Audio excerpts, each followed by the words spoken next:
In the landscape of figure photography, one group strived for tangible and dynamic displays. No time to explain, get in the rows!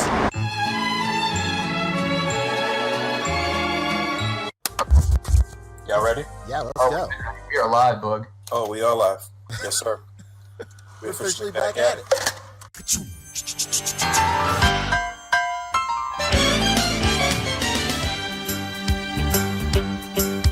It's a rare condition this day and age to read any good news on the newspaper page. And love and tradition of the grand design, some people say, is even harder to find. Well, then there must be some magic clue inside these gentle walls. 'Cause all I see is a tower of dreams, real love bursting out of every scene. Days go by, it's the bigger love of the family.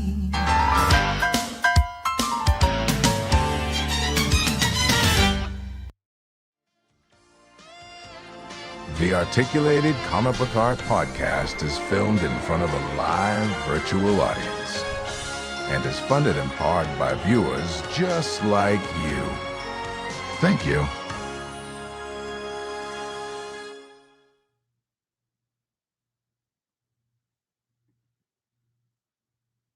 Yes, sir. Yes, sir. We're officially back at it. Book Nights coming at you with the Articulated Comic Book Art Podcast, episode 270. 350. 350. 350. 350. I need about 350. 350. I need about 350. All for one, one for all. We are the Four Musketeers. 350. Oh, we're all here. Wow. Yeah. How? Wait, can you guys hear me? Yes, I can. Yeah. Oh my god. Yes, All my right. mic was doing some issues. What's up? Hello, Fabio. How are you, man? Hey, You, man. cuties. How you doing, man? Oh man, I am. I'm tired, but I'm happy. You know what I mean? tired, boss. Mm-hmm. I'm tired. Well, yeah, literally. God, But it's all I've been busy, but it's all good stuff. Thankfully, no doubt. No doubt. not No busy doubt. with anything that's not occupying my mind in a negative way. You know what I mean? Well, I'm glad we all here. This is kind of a milestone episode, number Wow. 350 on the docket here. It's true. We call this the Loch Ness Monster episode. No doubt. Wow. Yeah. Monday, February 17th, 2025, the year of our Lord. What's going on? What do we I know we got some big things to talk about, some world-ending, community-ending topics to discuss. Oh, you mean that Fantastic Four trailer that everybody's copying pictures of? You know what? I was gonna say, Fabio, I don't know how detached you are from this, but are you gonna know any of what we're talking about? You know, That trailer was like a month ago. Yeah. I know, I know, but the photos are still coming out. The monitor shots of the back of Galactus's head are still just everywhere. That is true. That is true. Just gotta add a little bit of I am Photoshop, keeping up with it, but just for some zip. through people's photography. You know what I mean? Mm-hmm, mm-hmm. That's Well, not if that's the enough. case, then I'm You got sure you. dropped. Oh no! What happened? Oh, Rick, We lost Rick. The Maximum Spider-Man. that was Your mic bugs out every time you speak above 8 decibels. Mhm. I kind of do it on purpose, but I really shouldn't. That's awesome. Yeah, It's like perfectly cut screams. yeah, like whenever like I'm going really loud, I like move the mic even closer to my mouth and like Mhm. purposely like make it go crazy. But I didn't know it was that bad. Don't give him the secrets of the trade, Rick. It's true. Oh Don't show your no, hand. it's a prank. That's not what I do. So Okay. don't nobody do it. Just It's a joke. prank. It's just a Prank. prank, bro. Let's start with some things that we've seen since Fabio mentioned the Fantastic Four trailer. We've been talked about that, but tell us what you thought, Fabio. I mean, it looks cool. The aesthetic looks nice. It's not a cartoon. It's not a cartoon. It's not. Those Wow, backgrounds you're are in. 100% You're real. in. That's crazy that they actually went to an alternate universe to film a retro futuristic 60s. You know, Yep. love that. Anything for Disney. Anything. It's Disney, man. They can do whatever they want, and they succeeded. Yeah. Okay. Yeah. pretty much the consensus around here that it looked pretty good. People were happy with the look of thing. A little controversy with the voice acting, I guess. But controversy, you say? A little bit. But, thing should sound like he's got rocks in his throat too. Yes. I see. Rocks in his throat. And, I didn't even know that was the thing. I just guessed because a very strong New York accent. Things should sound like Jadakiss with rocks in his throat. And apparently, shout out, by the way, a Jewish New Yorker doesn't know how to do a Jewish New York voice. Did you believe that? That's crazy. Nah. Unreal. It's unreal. Isn't that why we recast Apu too? That's what I heard. Different. What do you have to say about that, Poncho? Hey. Nothing. That was the Apu comment was a deep cut. I forgot about that. That's true. I never watched The Simpsons, so. Oh God! I mean, I do want to watch it. I just missed the boat. Add that to the list of things that you have to go back and watch. When I was a kid and like I would watch and I would see The Simpsons like a cartoon on, I'd be like so stoked, but it wasn't like a cartoon. It was like for grown-ups, and I was like, it was adult. You've seen steamed hams, right? Have you seen what? Steamed hams. I have seen steamed hams. I actually did reference that today. We were watching So Weird on Disney Plus. Shout out to So Weird, great show. So Weird. It was an episode where they time travel back in time via watches, but the watches glow like Aurora Borealis, and then they threw it in the trash can and it started glowing. And I was like, don't you see that? Aurora Borealis right here in this trash can? It's Aurora Borealis. Localized specifically in this trash can, in this time of year, in this city. I have no clue what you guys are talking about. Oh, come on. Right. How do I know? It's one of the great. It's when, never mind. Whatever. We don't need to dwell on it. Yeah, we really don't. It's just great. It's just great. The nice part for you, Poncho, is that like Simpsons stopped being good like after the 9th season. So you really don't have to watch like an insane amount of it. Did we get all of the known modern like predictions in the first 8 seasons? Was that it? I think. Who knows? We'll see. Come on, Rick. You're supposed to be the historian here. Simpsons is like that's just 20 seasons strong, though, right? More than that, right? No, they're way more than that. I think. Oh yeah, like 30, over 30 maybe. I think they're like at 30 something right now. I think they're like at 35 or 36 or something. Okay. It's a gross number. Simpsons, we got to add that to the list. I think 2 out of 4 of us have seen the new Captain America, right? I haven't seen it yet. I have not seen it. Only one person has seen it. Yeah, just our dear sweet Poncho. Oh, really? Rick, No. I thought you said that you saw it. No, sir. When and how? What's your experience? Mine? Right, I thought it was Pete. good. I thought it was fun. It's not, not Endgame, but it's definitely not as garbage as what people say. There are like flaws with it, of course, but not enough for me to just. I haven't heard that it was garbage. At least not from anybody that I respect their opinion. Most of the people were saying that it was very good, and they don't understand what the hate is about. I have seen one person say it was not very good at all, and I do value their opinion. Big shout out to Finn Dietz. Really, he said that? He said it was not good. Well, you hang out with a lot of very reasonable people. So, what does your most unhinged friend say about this? That's the opinion we really need. That's Finn Dietz.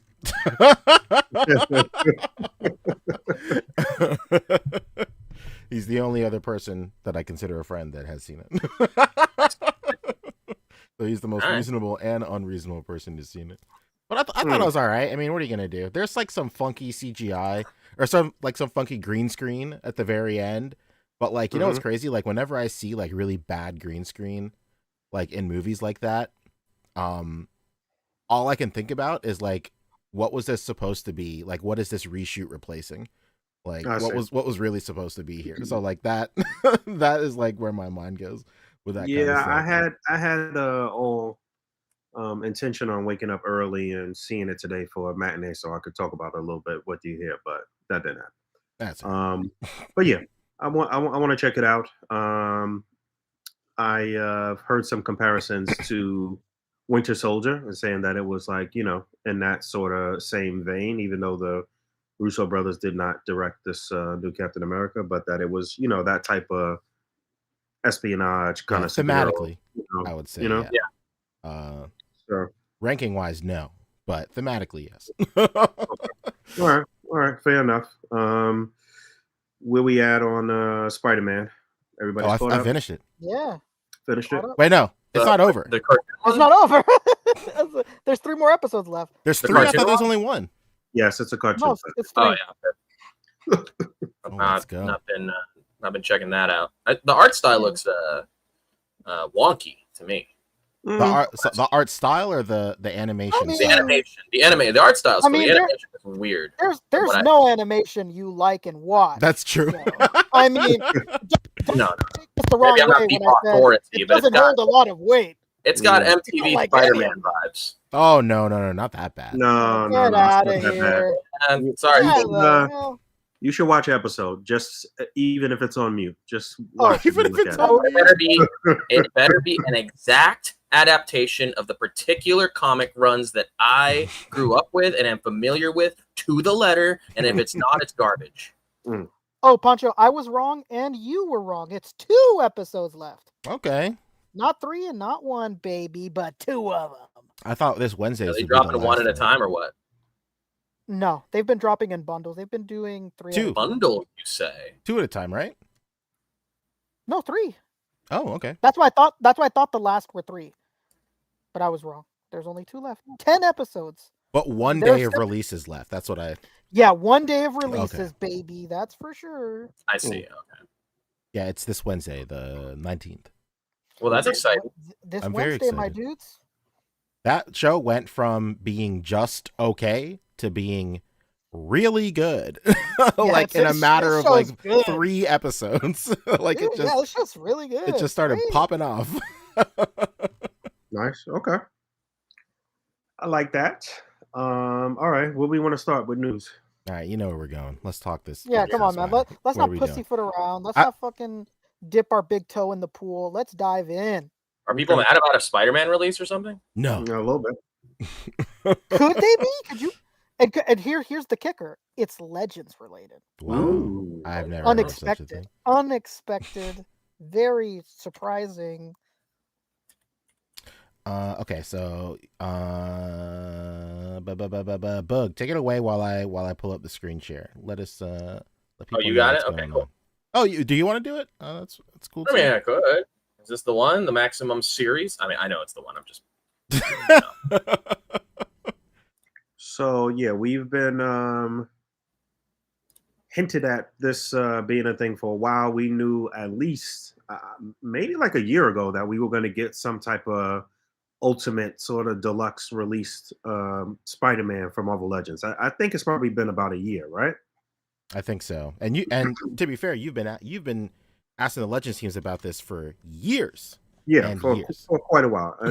And almost every sort of modern interview with the team, we've discussed the possibility of a more robust offering from Hasbro that might be exclusive to Hasbro Pulse, or might be something specifically for a specific type of collector.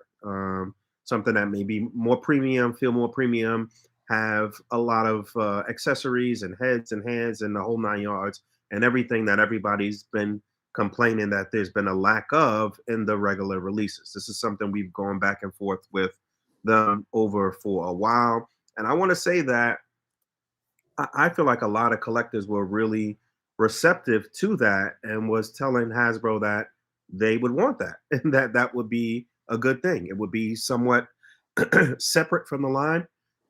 Excuse me. Not really separate, but it would be in a class all its own. So different iteration, not necessarily a standard Legends, but something new, but familiar.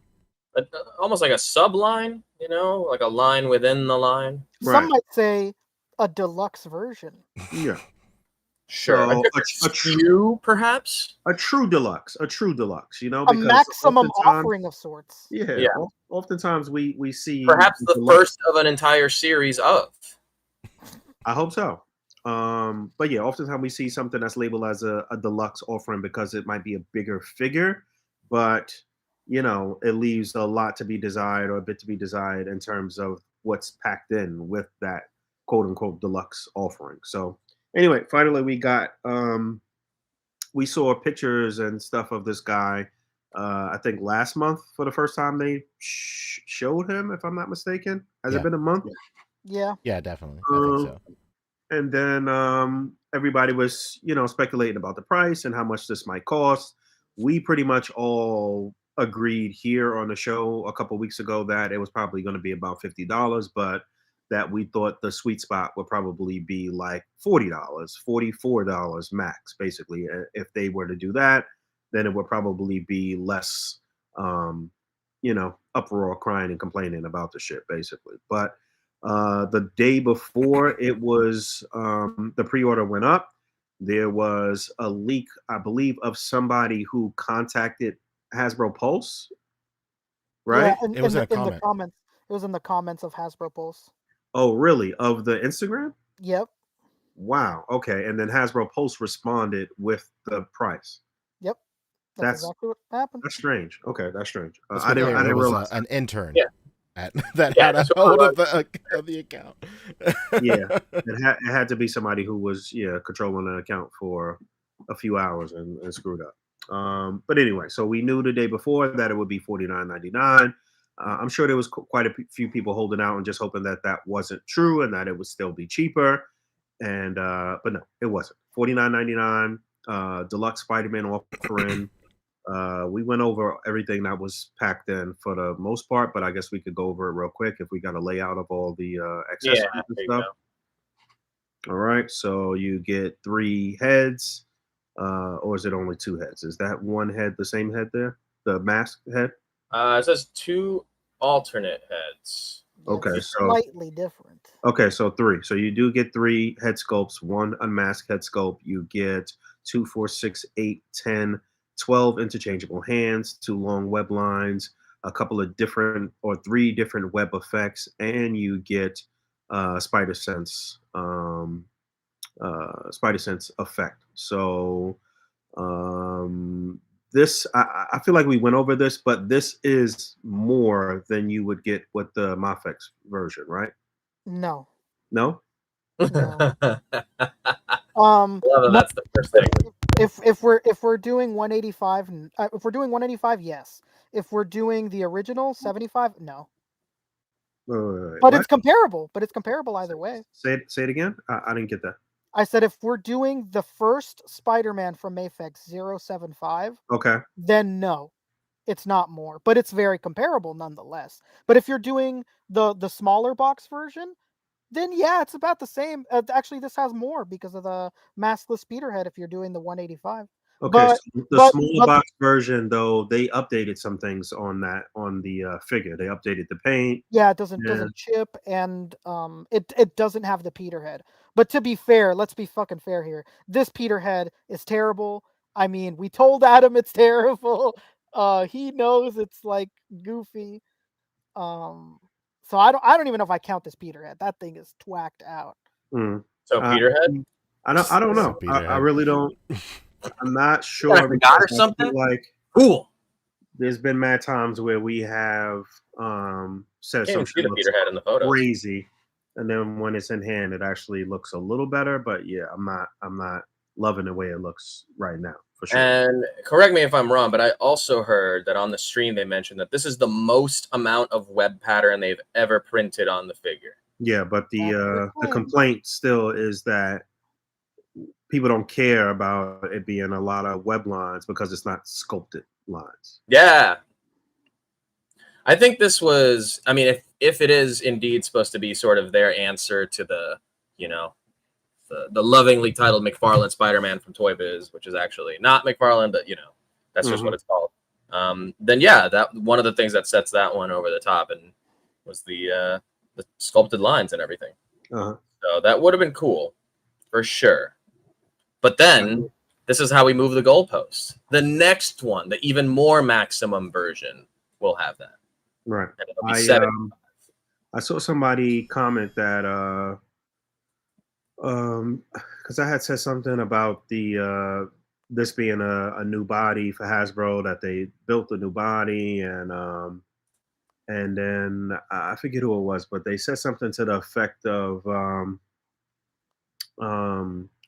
the fact that they didn't do sculpted lines means that they're just going to reuse this body at some point. So yeah, this might be a new body for this offering, and it might be brand new. But that's not justification for the $50 price tag, basically, because they're going to end up just reusing the body. But I mean, how could they not? You know what I'm saying?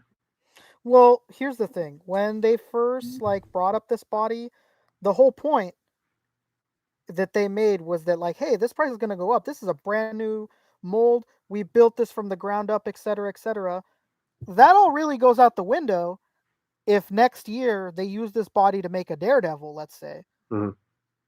Then where's that price at? Like you said the price was so high, which I do believe. This is not me claiming that they're lying. It was so high because it's a brand new mold. We all know the brand new molds are really expensive. So I don't doubt that. But then like, how am I going to pay $85 for the exact same mold when like a big selling point was like it's so expensive because it's a brand new mold. Like it's no longer a brand new mold. You were using it. Is the price going to go down if this gets used again? Because like where's that price coming from now? Like where's that increase coming from now? Like How would that look? How would that rollout work if they So were this to? isn't a new body? this is brand new. Yeah, that's the point. But Okay. Doug was saying like they're obviously going to reuse it, and I said, yeah, Yeah. I think that they will because they didn't sculpt the webs. But it Yeah. really sucks because the selling point of this line is like, hey, it's expensive because these molds are all brand new, but it's not going to be brand new if it gets used again and again and again. Maybe future offerings will have more accessories, because honestly, as maximum as this is, how is this any more than with like the Black Widow? I've seen that graphic floating around of the loadout, comparison yeah. between the two. Mm-hmm. It's a few more pairs of hands, but equal amounts of heads. Is the value really in these effect pieces? No, I mean, I don't think the value is in the effect pieces for me personally. Why not a just stand because- too? By the way, Just they have the Hasbro stand that we really haven't seen included with anything else. That Black Widow came with one. No, am I crazy? There was It was no that was white Widow, the white the one. MCU one. it was the MCU one that came with Yeah. But, we haven't really seen that included with figure since. So Now, I was going to say, for me personally, I don't love these web effects. I think it could have been designed differently. But I think the difference between this and the Black Widow is that, this is a new body for them, but there's also other new sculpting that wasn't, that you didn't get in terms of accessories with the Black Widow. The Black Widow was a new body at the time, but everything that was packed in with her, it was a lot, but it was stuff that was already we've seen before. The two ungloved hands here are brand new. The spider sense effects, the web effects, the hands with the webbing coming out of it, those are new. So there is some new sculpting here that wasn't a tail. So again, I'm just playing devil's advocate right now. I'm not really on either side, but I'm just giving you the facts about. Honestly, if I'm being honest, and I'm taking like my own personal shit out of it, I think the only bad accessory here is that fucking flying semen. Yeah. I mean, I think everything else is perfectly fine. I think that like I don't understand how you look at that and that terrible stand that it comes with, and that Peter face, and think that those are okay. Everything else I think is perfectly fine. It all looks pretty good. I like the effects, like you said, the ones that are coming out of the hands. I like the ungloved hands. Like everything else looks fine, but that like fucking will-o-wisp shot there. It's like a web ball or something. Yeah, I think that's what it's supposed to. Like, I understand the idea. Which one? Which one are we talking about? This one up there. Yeah. I don't know. Yeah, like I said, they could have kept that. I saw somebody else comment that they should have included the mask that he could hold in hand. That would have made a lot of sense here. Yeah. Oh my God. Duh. Come on now. And they already have the mold too. That's the thing. Like, there's two things that they could have done and kept. Honestly, this should be the greatest hits collection of all of the Spidey accessories so far. the best one. So a half mask head. Half mask. Even, and if you're gonna do the spider effect, why not the old school, half masked, half unmasked sort of, spider sense. Right. If you're gonna do the spider sense effect, it would make sense for that to clip onto him like that. Oh yeah, a battle damage mass head sculpt like this. If you're talking maximum here, there's plenty of things in the tooling library already that could have been included in this to really, this shouldn't feel like a Spider-Man where like, okay, if I get this and get like a previous release, I'll have every accessory that I need for a Spider-Man. No, it should be like pretty much everything now. Yeah. I agree. If it's the appeal is also that it's cheaper because it's domestic, Yeah, I do agree that as the coming out party here, they could have made some better decisions in terms of the loadout for sure. Honestly, people are saying 40. This looks like 35 to me. I don't know that I would say that. I wouldn't say that it's 35 because again, you putting it on par with the Black Widow at that point. I don't know that it should be $15 more than the Black Widow, but I don't know that it should be the same price. Again, because of the things that I mentioned with some of the new sculpts in here for sure. Yeah. But yeah, to justify the 50, there could have definitely been some better marketing decisions made here, or it should have just been 44. Like if it was $10 more than the Black Widow, I think again that would be more palatable for collectors out there. So yeah, I don't love the $50 price tag. I don't really agree with it, but I personally, as me being just a collector, stripping away any titles or or any like fucking stripes or anything, I'm okay paying the $50 for this. I'm totally fine with it. I love collecting Marvel Legends more than anything. That's my line. I'm all about building out my Marvel universe in 6-inch and taking pictures and displaying and like, being able to upgrade the one of the key characters from the universe for me personally. That's the joy of collecting for me personally. It would be the same thing for P with Goku. No matter how many times Goku is going to come out, he's going to keep copping the shit. Like it is what it is. That's true. But I will say that there's a stark difference between what you're willing to pay for something and how much you perceive that the value is. Like value. I agree. Yeah, like you said, like my biggest thing is like I'm all in to Dragon Ball SHF. I will buy every figure that comes out. Now that being said, a lot of the stuff they've been putting out lately has been overpriced for what you get specifically, but my love for this property and everything just supersedes, my thinking of like, this is just too much money because like, I'm just going to buy it anyway. But in my head, I do know that it is a little bit more than what it should be. Is this, go ahead. I was going to say, I was going to just go back to like a lot of the points being made. I just think a lot of the like everything that's in defense for this is just like marketing speak, and I'm not saying that in a negative way. That's literally, Ryan, Dwight, and oh my god, I'm sorry, I'm blanking. But it's their job, right? Oh, sorry, Dan. How did you forget Dan Yoon? So Dave is backstage, by the way. Okay, yeah. But like that's their job to just make it seem like that's their job, like to spin it in a way for positive marketing. That being said, like they get paid for. There's a lot of like evidence that just like just conflicts with like everything they're saying. Like the biggest argument for this is like it's a new mold, and new molds are expensive. New molds are expensive, absolutely. There's no contesting that. But there are new molds a lot of the times with figures that come at the price point of $24.99, like both, right. Into the Spider-Verse, like both Spider-Verse lines were all completely brand new molds, and they kept their price point at the same like standard as it was at the time of their release.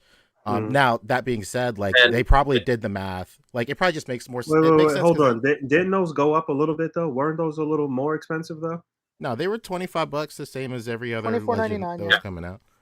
But to add to that point, that cost of like the new molds on things like that usually comes at a cost of like spreading the budget around to the rest of the wave. So, you know, that wave was what, 3 movie figures and then 3 like comic figures, but you know, some of the other ones in favor of new molds for the first set of 3, the second set of 3 has less deco, less, you know, articulation. No, that wave was all Into the Spider-Verse. Mm-hmm. Okay, well, one of the waves, you know what I mean. Yeah, well, so I mean, the only reason I bring that up is because like the argument of like it just being a new mold should not really justify the price being doubled. Like, we get new molds of stuff all the time. It's part of it's an integral part of the industry as a whole, just to release stuff with new molds. Now, like, when they release stuff with new molds, like you said, Fabio, like there's different circumstances every time. Like, it's spread out throughout a wave, like it's spread out throughout the budget, no matter what. And in that sense, you'll see some like value figures reusing parts, like super old parts, to kind of like even that out. But this being a whole new I bring that up just to say that this isn't a wave, you know, so this is a fully budgeted single item. It's a whole that doesn't have to account for other things released at the same time. Sure. The budget spread across all of them. Mm-hmm. I will say that like the biggest thing about this is like, for me personally, I don't necessarily value this at $50. I still did pre-order it because I want to try it. I want to like see what this Spider-Man is all about. Like, my want for this supersedes what I think the value of this is. But that being said, like, I also understand that like I see a lot of people around the community like try and do like these black and white comparisons to like, to the Black Widow or other figures, or kind of like, you know, counting their chickens with like how many accessories this comes with and stuff like that. I understand people doing that for sure, 100%, but like, it's not a situation where it's like, how much is this priced per plastic pound? That's definitely not it. This is literally just Marvel Legends assigning a new value to their new line. Like, the same way that like when Apple releases something, like they want to what I think is like they're wanting to present this line as like a premium, like deluxe offering that is a cut above their current Marvel Legends line. And because of that, they can add a little bit more stuff here, more accessories. They can they have the budget to spend on a brand new mold for everything, just to give it that sense of it being a premium product and priced premiumly as well. And there's nothing wrong with that. But the biggest caveat comes with just because it's so easy to compare it to the line that they already have. Like, yes, it does come with more stuff than the standard Marvel Legends line. But the main thing that I've been saying all week when we've been having these talks behind the scenes is like, to me personally, it doesn't do like double the amount of stuff that a standard Marvel Legends does. Like, I've been a big proponent to like articulation, like engineering and technology. When we had Adam and Phil on, when they were talking about their Kickstarter project, I chimed in with a question like, were you able to go like buck wild with your articulation and whatnot? And they kind of half answered that, but I wasn't there to like really articulate my question. What I really meant was like, when they were able to sculpt this, were they conformed and like made to like stick to Marvel Legends brand and like philosophy of articulation, like their cuts and like their all that stuff? Because I think personally, if you were to do this maximum line, but completely re-engineer the articulation scheme and give it like more smoother cuts, like more range, especially in the shoulders. I've said this for years, but like the shoulders, if it just had an up and down instead of just a left and right butterfly, like I think that would like skyrocket the value. Not necessarily skyrocket the value, but it would make it an easier pill to swallow in terms of this just being double the price of a standard Marvel Legend. Like, I understand where they're coming from, where, you know, at like new mold, all the new accessories, and then a ton of them. I don't necessarily think that's worth double the value, but from a marketing standpoint, I can definitely see where it's coming from. And there's a lot of people in the toy community that work in marketing and like price point and stuff, and you know, they know this stuff too. But like, just the unfortunate like hard truth of the community we're in is like, and like the climate we're in with like like our budgets and stuff, people see this figure that even though it's a new mold, it's still a Marvel Legends, and they see Marvel Legends still on the shelf for $25.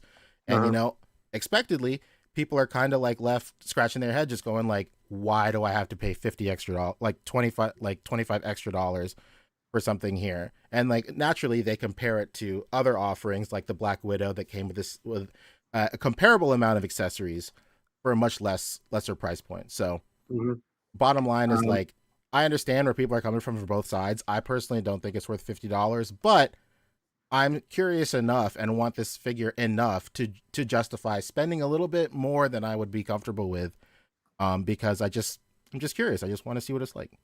And just to go back to, you gonna let David in? Yeah. Just to go back to my original point and to touch on a little bit of what you said, though.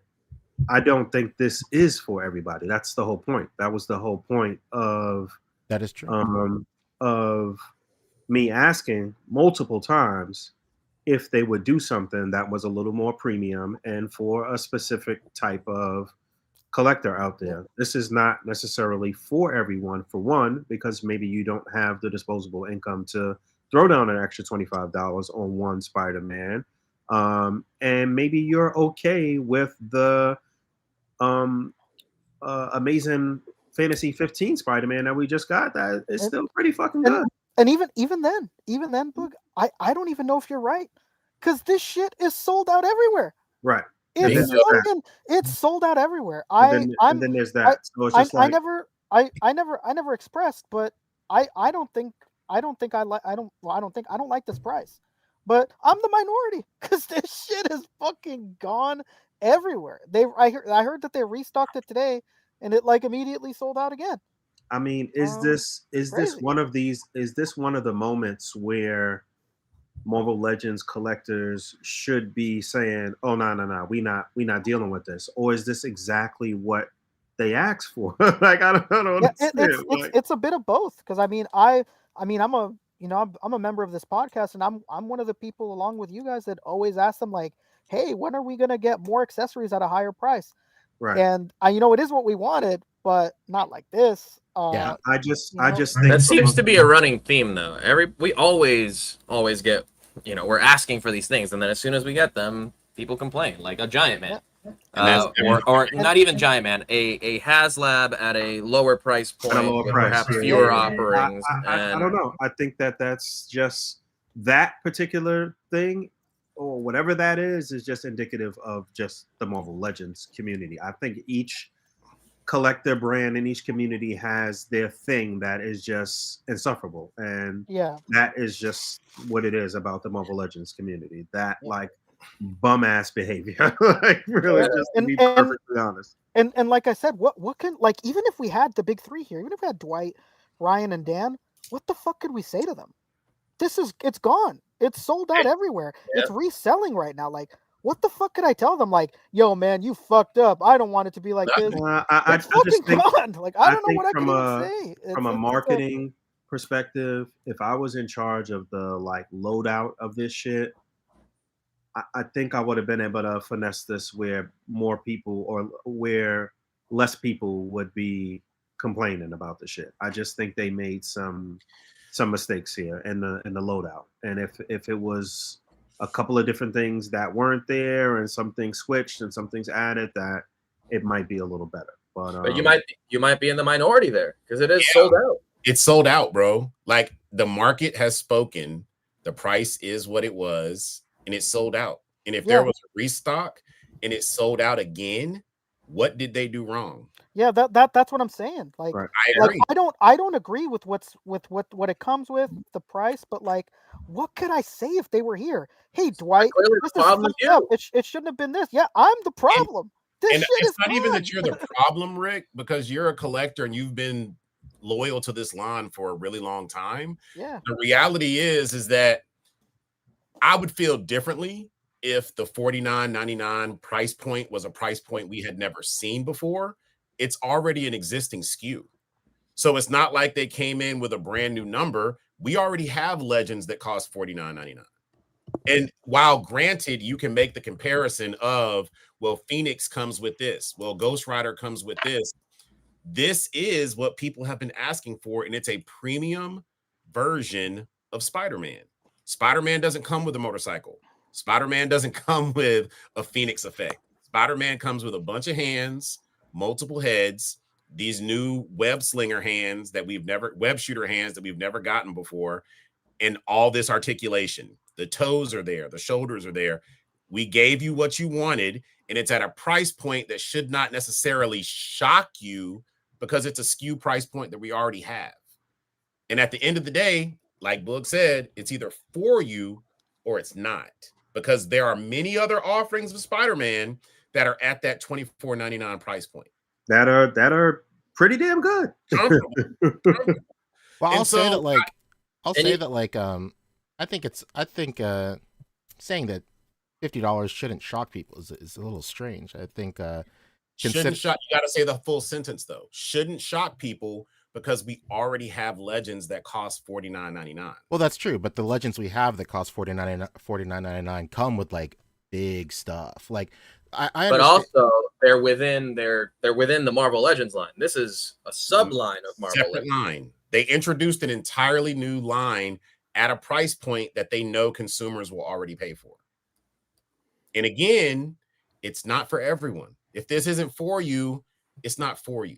But I took a couple notes while I was backstage, and because it's related to this will pass. What a People program have rage right now, but let me tell you why this will pass. And these are the notes that I wrote. Who remembers the first figure that was released when we went from Toy Biz at like a $9.99 price point to Hasbro at a $19.99 price point? Everybody was mad. Everybody was vocal. But what figure was it that took place when the $19.99 price jump happened? Now, you don't have to answer it, but let me just keep going for a second. I didn't know there was going to be a test. Well, but listen, this is why I'm telling you the outrage is temporary. Who remembers what was the first figure when they made the jump from $19.99 to $24.99? What was that figure? Everybody was vocal. It was a thing. It happened. Who was the first figure that was released at $34.99? Because that was a new price point that was introduced. What about $44.99? That was a new price point that was introduced. And now they're up to $49.99. And every time people have had something to say, it's been a big deal. People have come out with pitchforks and torches. Oh my gosh, the prices, the prices, the prices. And here we are, how many years later with Hasbro having this line? And people are still buying it, and this sold out. So I get it. You may be mad. You may be upset. There's been a shit ton of content made about this subject. But what are you going to do? Because at the end of the day, consumers set the market, and consumers have spoken with their wallets, and they're okay buying this.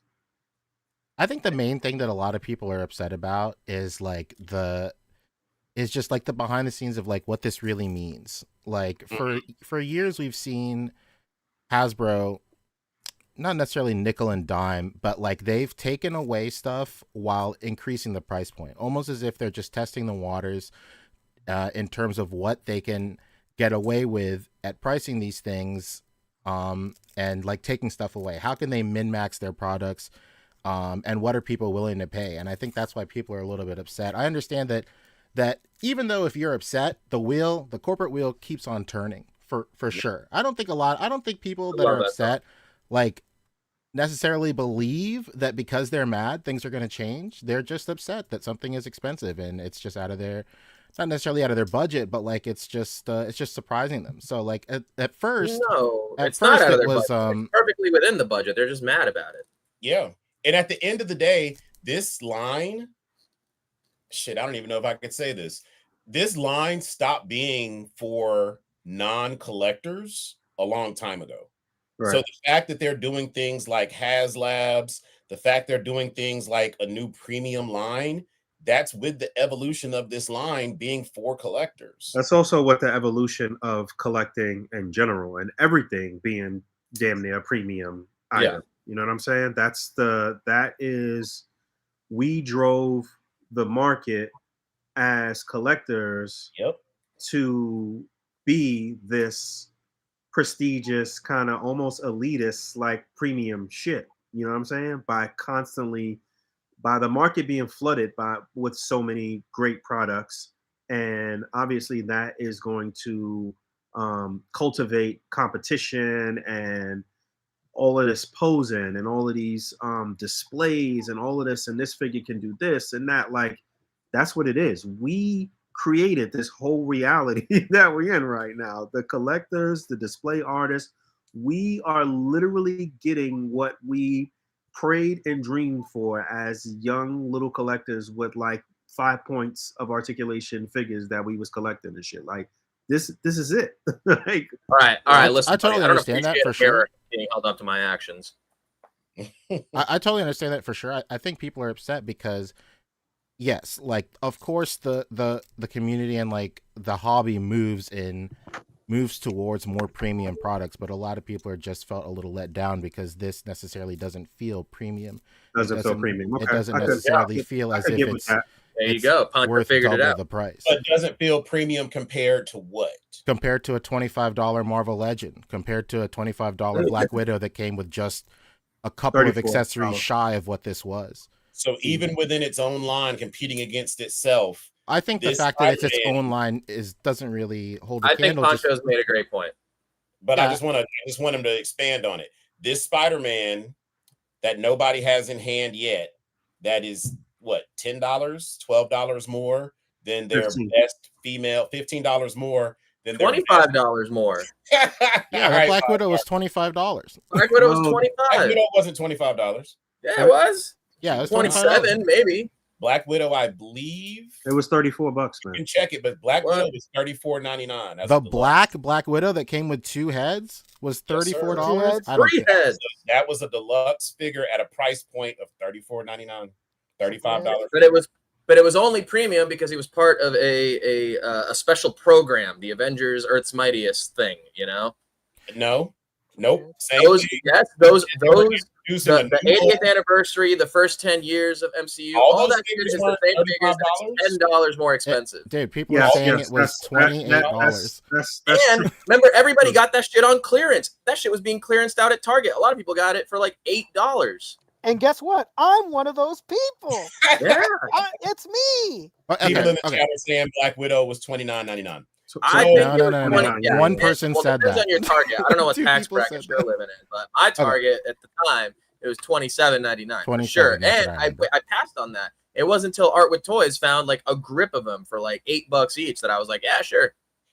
Interesting. Okay, so we're losing the plot. So what I was saying is like, I understand that for sure, that people just don't necessarily feel like this is worth double of what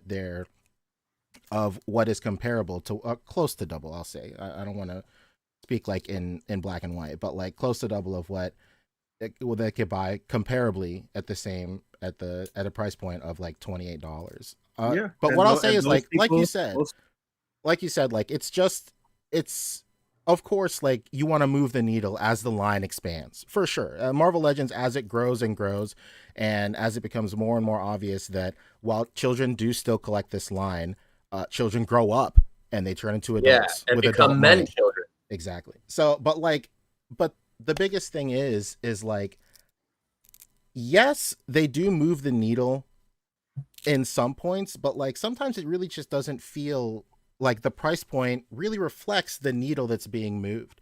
So like at first it was the retro card wave where they took away BAF parts and they still sold you the same figures at the same price point, but just minus Build-A-Figure points. And then now it's just a little bit more. It's just like a little bit more, and then now they increase the price. You know, that's a whole other can of worms in terms of like inflation and stuff like that. But like it just seems like when the needle moves, it's not at the same point as like value. Like go ahead. I totally don't mind a future where there's a premium line of Marvel Legend figures that are priced more than your standard Marvel Legend. I'm with you. But it just comes with more stuff. And you know, the dream for me, like I said earlier, is all new engineering. Like molds and stuff is fine, but like the standard Marvel Legend line gets new molds all the time. So for me, if I'm paying double, it needs to reflect something that's double the value. And I think new engineering is definitely worth more than the standard Marvel line. It needs to separate itself. Just to put this point in there, I do believe that there is supposed to be some new engineering on this in terms of the hips and pelvic area, something that they mentioned in terms of like people still are mad about the lower waist hinge. They would prefer that have been a ball joint as well. And you know, I said it privately within each other, but I don't even know how much I trust that, because to me, I don't care if there's no range. I'm sure we have it on video where I was at Comic-Con and I saw that Luke Cage and I was pissed and I was like, man, this Luke Cage sucks. Like, there's no articulation in the upper torso. It's like all at the bottom. Like, is that gonna have the range? And we were told, yeah, it's a new style and it's gonna have much more range than you can imagine. And the lie detector determined that was a lie, and that thing doesn't move. So I don't know. Maybe we will get this in, and it will be like amazing range wise, and it will like be exactly what they said. But until we have it in hand, I don't know that I would trust that it is going to be like. Yeah, I'm seeing a lot of like reviews of the figure with nobody handling the figure as of yet. I will say to make it to clear up what I said, like I think like getting more range out of your current articulation engineering is fine, but I don't think it warrants a price increase. The perfect example for that is what June does with all the Jada releases. June is constantly cranking out and squeezing out as much range out of his current articulation and like design philosophy as he can, but he's not switching up his, articulation, and he's not switching up his engineering. Right. I would say like if they completely re-engineered this figure and gave us joint technology closer to that of, I'll say for brevity, for an import, which we're used to paying this kind of price point for, then I think people would feel a little bit more comfortable paying close to half, because at that point it is more comparable to something we're already spending $50 on. Versus, so you're saying that you don't think this is comparable to an import figure. It's a very complicated question. Black and white, no, I don't think it is. Just because it's already comparable to a figure that we can get for $25 right now, just in terms of the articulation engineering and like the kind of figure I can already get for $25. The style of plastic, yeah, all of that. But why is that a negative? Because I don't know if I want to collect another Hasbro line that doesn't fit in with my existing Hasbro line. Yeah, that was actually going to be one of my points too. It's just like, because now I'm going to start over a new line aesthetically. Marvel Legends figures at $50 each. Well, I don't think new engineering necessarily means a new art direction. I feel that new aesthetic is not the same. Yeah, they could implement like new joint technology and it still be in Marvel Legends. So, case in point, when they first introduced butterfly joints with the Marvel Legend line, nobody was like, "Oh no, I can't do this. This is not a Marvel Legend anymore. It doesn't fit with any of my stuff." So, I mean, there's definitely a situation where you can introduce new engineering and it still be aesthetically a Marvel Legend. Yeah, like the best example is that calf cut that's absolutely disgusting. If that wasn't there and they changed it so that the ankles had a true ball joint and you could just swivel at the ankle, like that would be like an incredible upgrade, and I'd be fucking mind blown. I'd be like, oh my god, they're fucking doing an import style fucking. Well, you know what, Rick? I don't know how I feel about the not having the boot swivel. It kind of depends. Like, I mean, this one looks terrible. So I don't. Well, if Wolverine, that Astonishing X-Men Wolverine that came out, had the boot swivel, it would be hidden a little better, and so it wouldn't look as wonky as this one might look. It kind of depends on the design. When you have that boot built in, it looks fine. Well, that's what I'm saying. Like you can engineer you can update the engineering for that specific cut of articulation to be smoother and to hide like better in that. Like all you'd really have to do instead of a hard cut in his calf, you just have to sculpt the calf going in to the red part of his suit. That way when you twist his calf, the suit still like the red part is still keeps the same silhouette with the blue part. Like it's not as harsh. Yeah. And you know what? Just interject because you guys asked earlier, and I did find the answer, and it's not even one that you're gonna expect. That Black Widow, its retail was $27.99. $27.99. $27.99. Right. And you know what? Another thing I want to add too is I pre-ordered this thing on Big Bad Toy Store. Mhm. What I brought up, it ended up being true. This thing is basically $60 for me. Buying it from Big Bad Toy Store. Store gonna eat though. I mean, I know, but I'm saying like this is fucking rough. $60 is crazy. Well, that's true, Rick. But you gotta keep it 100. Whenever we talk the same situation with Mofex, we got to keep the same price point. So I don't think you should really add the extra fees the Big Bad Toy I just wanted to add. implements. I'm not holding it against it. but I just wanted to add. I wanted to say that I said that before. And that is it's a valid point, but that is your own making because you didn't order it. I dug the hole. Well, I mean, that shit sold out on Amazon insanely fast. If you got it on Amazon, do you feel that they are juicing the numbers with quantities, Hasbro? I mean, how does a pre-order sell out? I'll never understand. I'll never understand how a pre-order sells out. I will tell you how a pre-order sells out for sure. Tell me, Poncho. It's because it just comes down to factory time.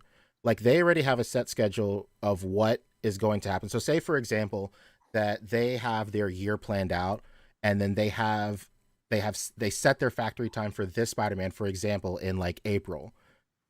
So they could obviously keep it an open pre-order, but at a certain point you hit a maximum amount of product that factory can produce versus before it starts eating into May's production line. So that's how like a pre-order could sell out.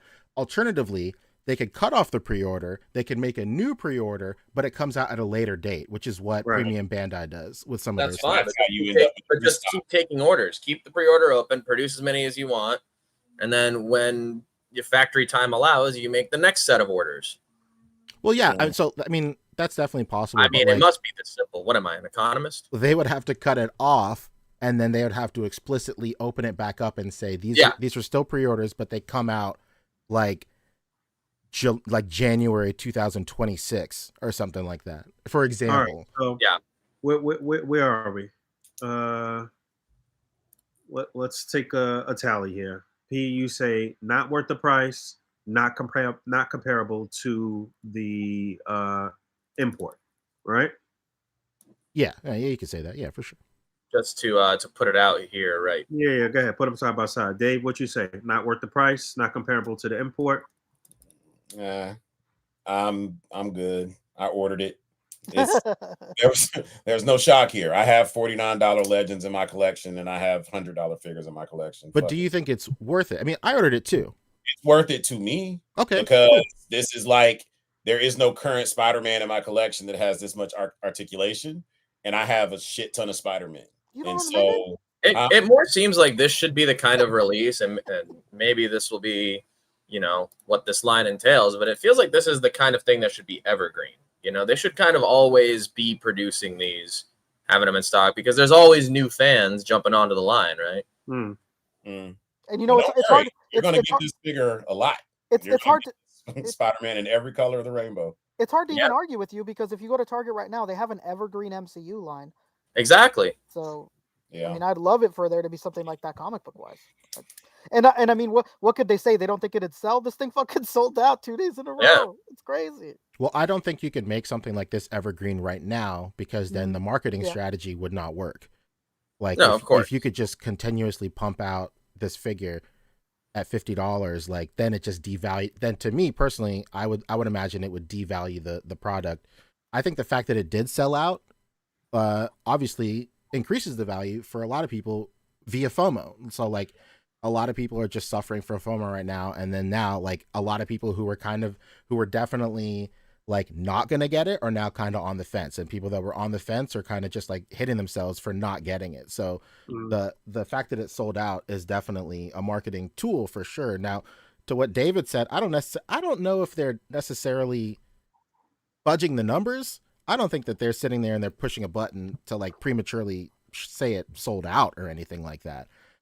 We had this conversation behind the scenes. I think that it selling out has a lot to do with like resellers and like scalpers and stuff like that. Oh, I love those guys. But well, the only reason I ask is because it's pretty evident that they do this a lot with the classified line, where they hold back and they say things are sold out, and then they do like just random ghost drops.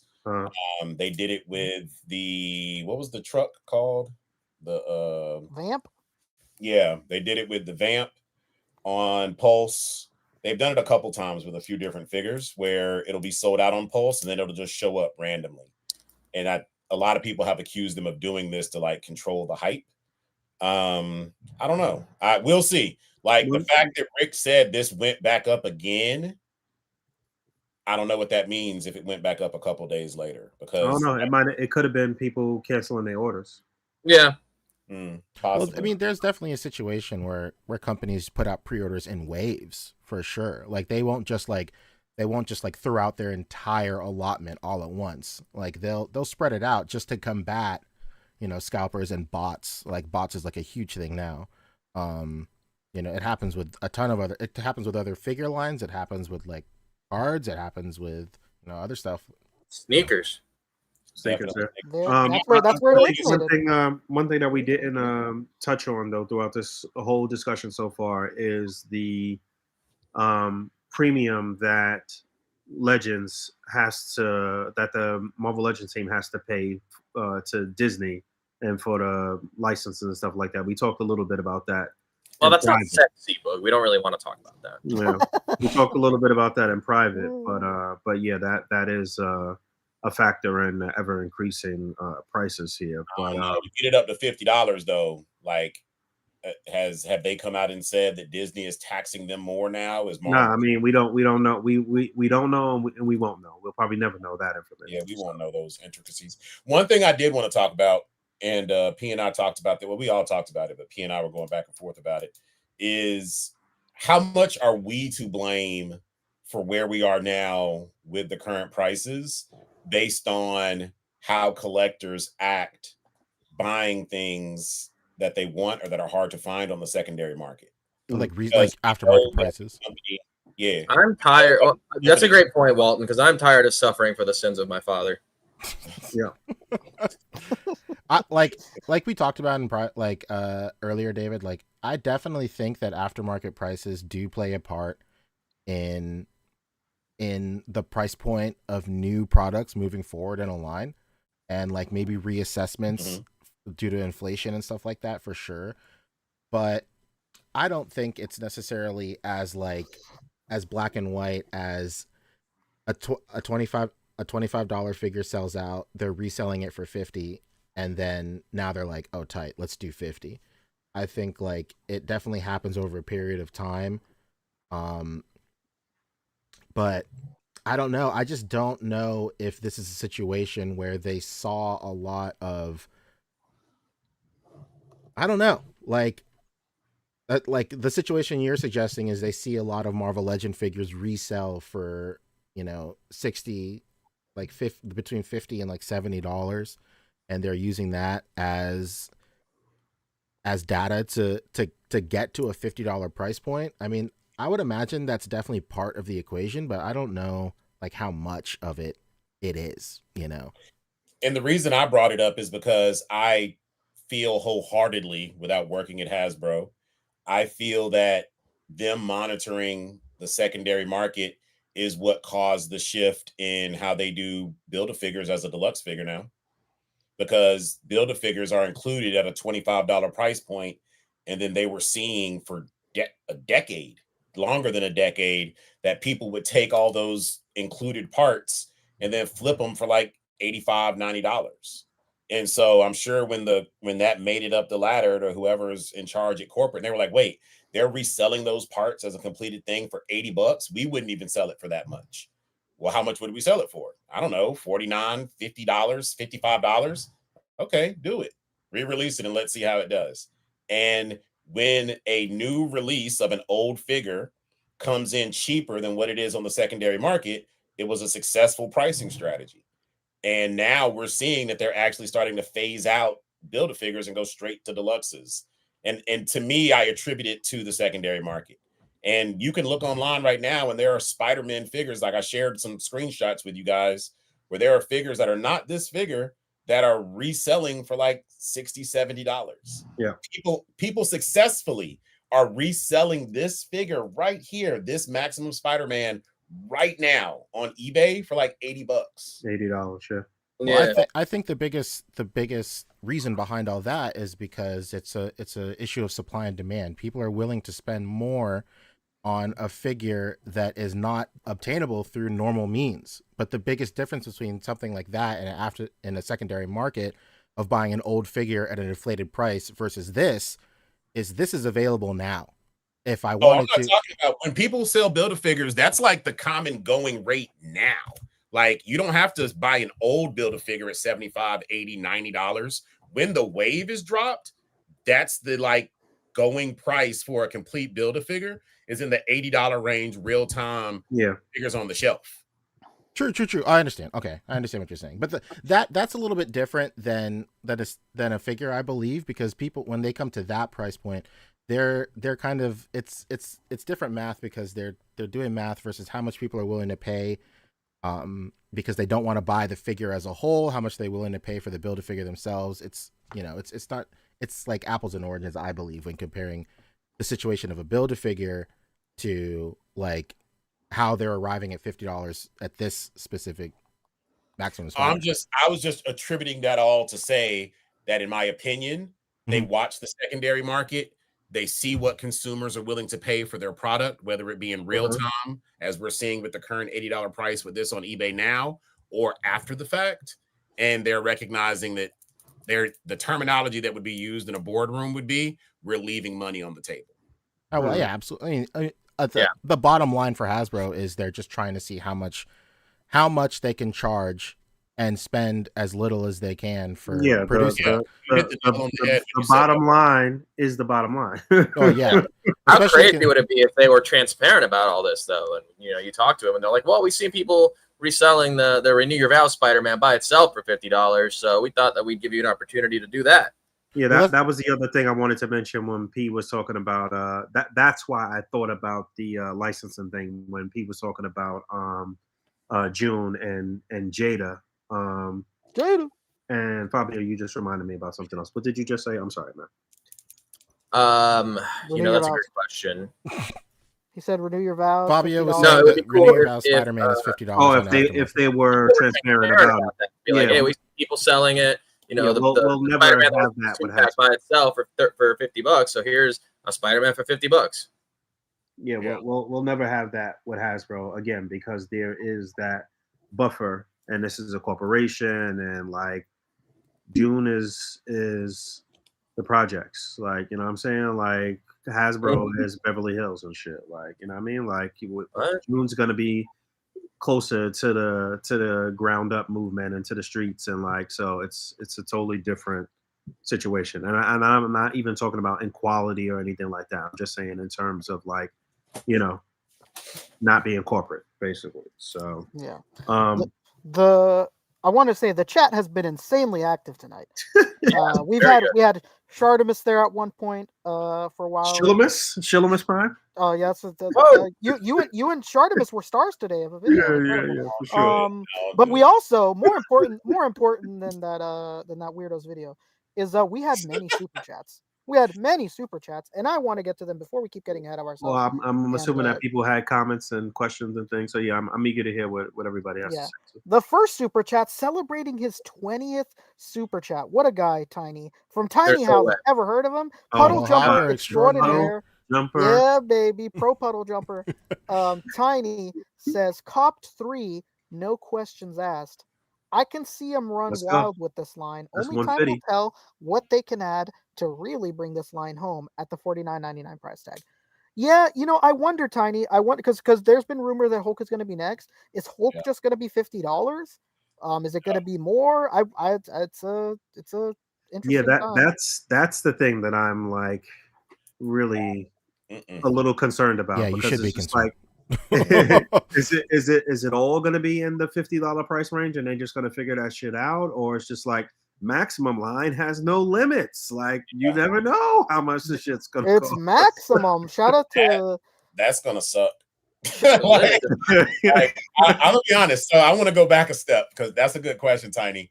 Yes, I bought this shit. Was I happy about buying it? No.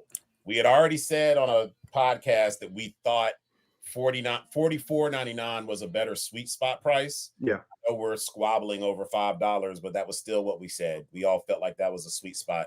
It does get scary when you start thinking about bigger figures in a Maximum line, like a Hulk, like a Thor, even like a I don't know, a thing, like a Venom, a Maximum Venom, like with all the stuff that they could potentially pack in there. There's no way we're going to get those bigger figures at $49.99. Yeah, no. But then, where are we going to be? We're going to be stuck paying $70 for that stuff. Like, I don't know. Not me. Honestly, getting back to what Dave was saying about the Build-A-Figures and the prices of that, and the fact that they've been giving us deluxe figures that are technically Build-A-Figures. If it was a Hulk figure and it was new engineering, and he could do Thunderclap about this, he could do the Thunderclap. Yeah. He had open hands, which is a sculpt that we never got from Hulk. All of the heads and all of that. I mean, how much would that be worth to you? That's basically a Build-A-Figure in one pack with all of the bells and whistles.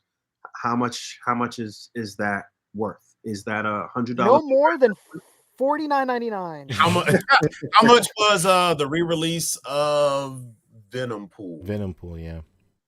$39.99. No. I think that might have been damn near $50. Let me. I don't know. Let me check. So the reason I ask is because Venom Pool, it was one of the newest deluxes that they re-released. He came with his sheath, sword, 2 pairs of hands. There's no alternate head for that figure, right? I don't believe so. And already that is the price of what this Maximum release is. Yeah, I'm looking at. It looks like it's about on average $50, basically. Yeah. And they just repainted the Venom Pool. They made the paint look a little more premium, basically, and you just got it all in one pack. But yeah, I'm looking at the average. What a median price is $49, so I'm assuming that's probably where it was when it first. So then I would say if Spider-Man is, and again, this is all just speculation. If Spider-Man with these limited accessories is $50, how much was Dragon Man? Dragon Man was $60. Non-Haslab Dragon Man. That was how much was it, Rick? It was $60. I thought it was $60. Yeah, No. Brad is in the comments that says Dragon Man being $80 should be enough of a clue as to how much Hulk will be. Okay, so then Brad is on. So that was where my mind is going, is because again, with these ever-changing price points, they didn't do Dragon Man as a Haslab, which it should not have been, but they did it as a pre-order. $80 came with a set of wings. Yeah. A set of hands. Does he have the head with the glasses, or are the glasses separate? I ordered it, but I forgot what the I don't even think he came with glasses. Am I bugging? I don't know. Venom Pool was $34.99. Yeah, I'm seeing it right here online too. Yeah, $34.99 was retail. Okay. Crazy. So that's not helping Maximum Spider-Man's case. Yeah, no, it's not. $34.99. It's crazy. I honestly, I don't know. Like, if the Hulk had more articulation, we have never gotten a Hulk figure with toe articulation, huh? In the Legends line? Not from Hasbro. Not from Hasbro. Face Off Hulk had toe articulation, right? Yeah, the old Toy Biz Hulks all had, not all of them, but most of them had toe articulation. Actually, maybe all of them. If that Face Off Hulk had a good neck and some torso articulation, whoo. Yeah, that Hulk used to be everything. Yeah, that sculpt was futuristic for Legends at the time. It was just the whole upper torso was just one piece though. That was That head sculpt alone is still one of the best Hulk head sculpts it out is. there. It is. Yeah. Shartimus is saying the $40 movie Carnage comparison hurts. Oh yeah. It's rough. It's rough out here. What about Maximum Carnage? Huh? What I can see it, but I don't know, man. I really don't know. We've talked about it ad nauseum. I think the next step for the figure's life is going to be what happens when it's in hand. One, how the articulation pans out. Two, how the QC is going to be, because heaven forbid they fuck up those web lines that are non-sculpted. at Which $50. True. again, it makes sense that they're not sculpted because they need to reuse this mold and whatever for other Spider-Men. So I get it. But if the QC on this is not great, which already that Spider-Man, that Peter Parker head is sus. I don't know. I don't know. The sky, to P's point, I think he's right. The sky is the limit. It doesn't bode well for pricing, given that this sold out. So I guess I'm guilty for contributing to the success of this, but maybe they'll surprise us. I mean, $49. the community at large is responsible because this shit sells out. So I think the only place that's never sold out is just GameStop. Everywhere else has sold out pretty easily. All right. Well, tell me, what's your tally? Because Fabio's going to cut out here in a second. I want to see where everybody is. So, I forgot what my initial question was. Who thinks it's worth it? Who's out? Worth the 50 and comparable to the import. Fabio?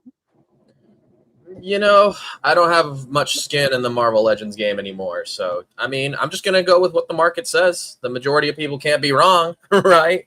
So if it's sold out at a $50 price point that everybody's complaining about after the fact, it didn't seem like we had much complaining while it was live and everyone was trying to get one. It really, it seems that this is the sweet spot, as far as what people want for the price point. So they've hit it, they've sold it out, and then this will be the new precedent that we judge everything moving forward based on. You know what's weird? And I am going to attribute this to, again, very strategy. Going back to what you guys said earlier about this Black Widow made it to clearance, that implies then that this Black Widow did not sell out in stores. So it's interesting that some of us are making the comparison of this is what you get for $27.99 versus this is what you get for $50. But motherfuckers didn't buy this for $27.99.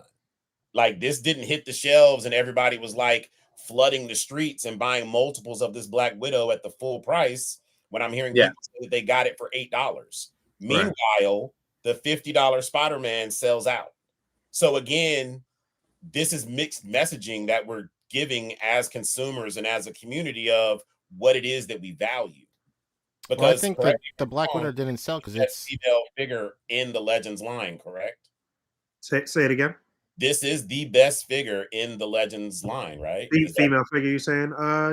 Yeah, I get that. This, again, a new precedent.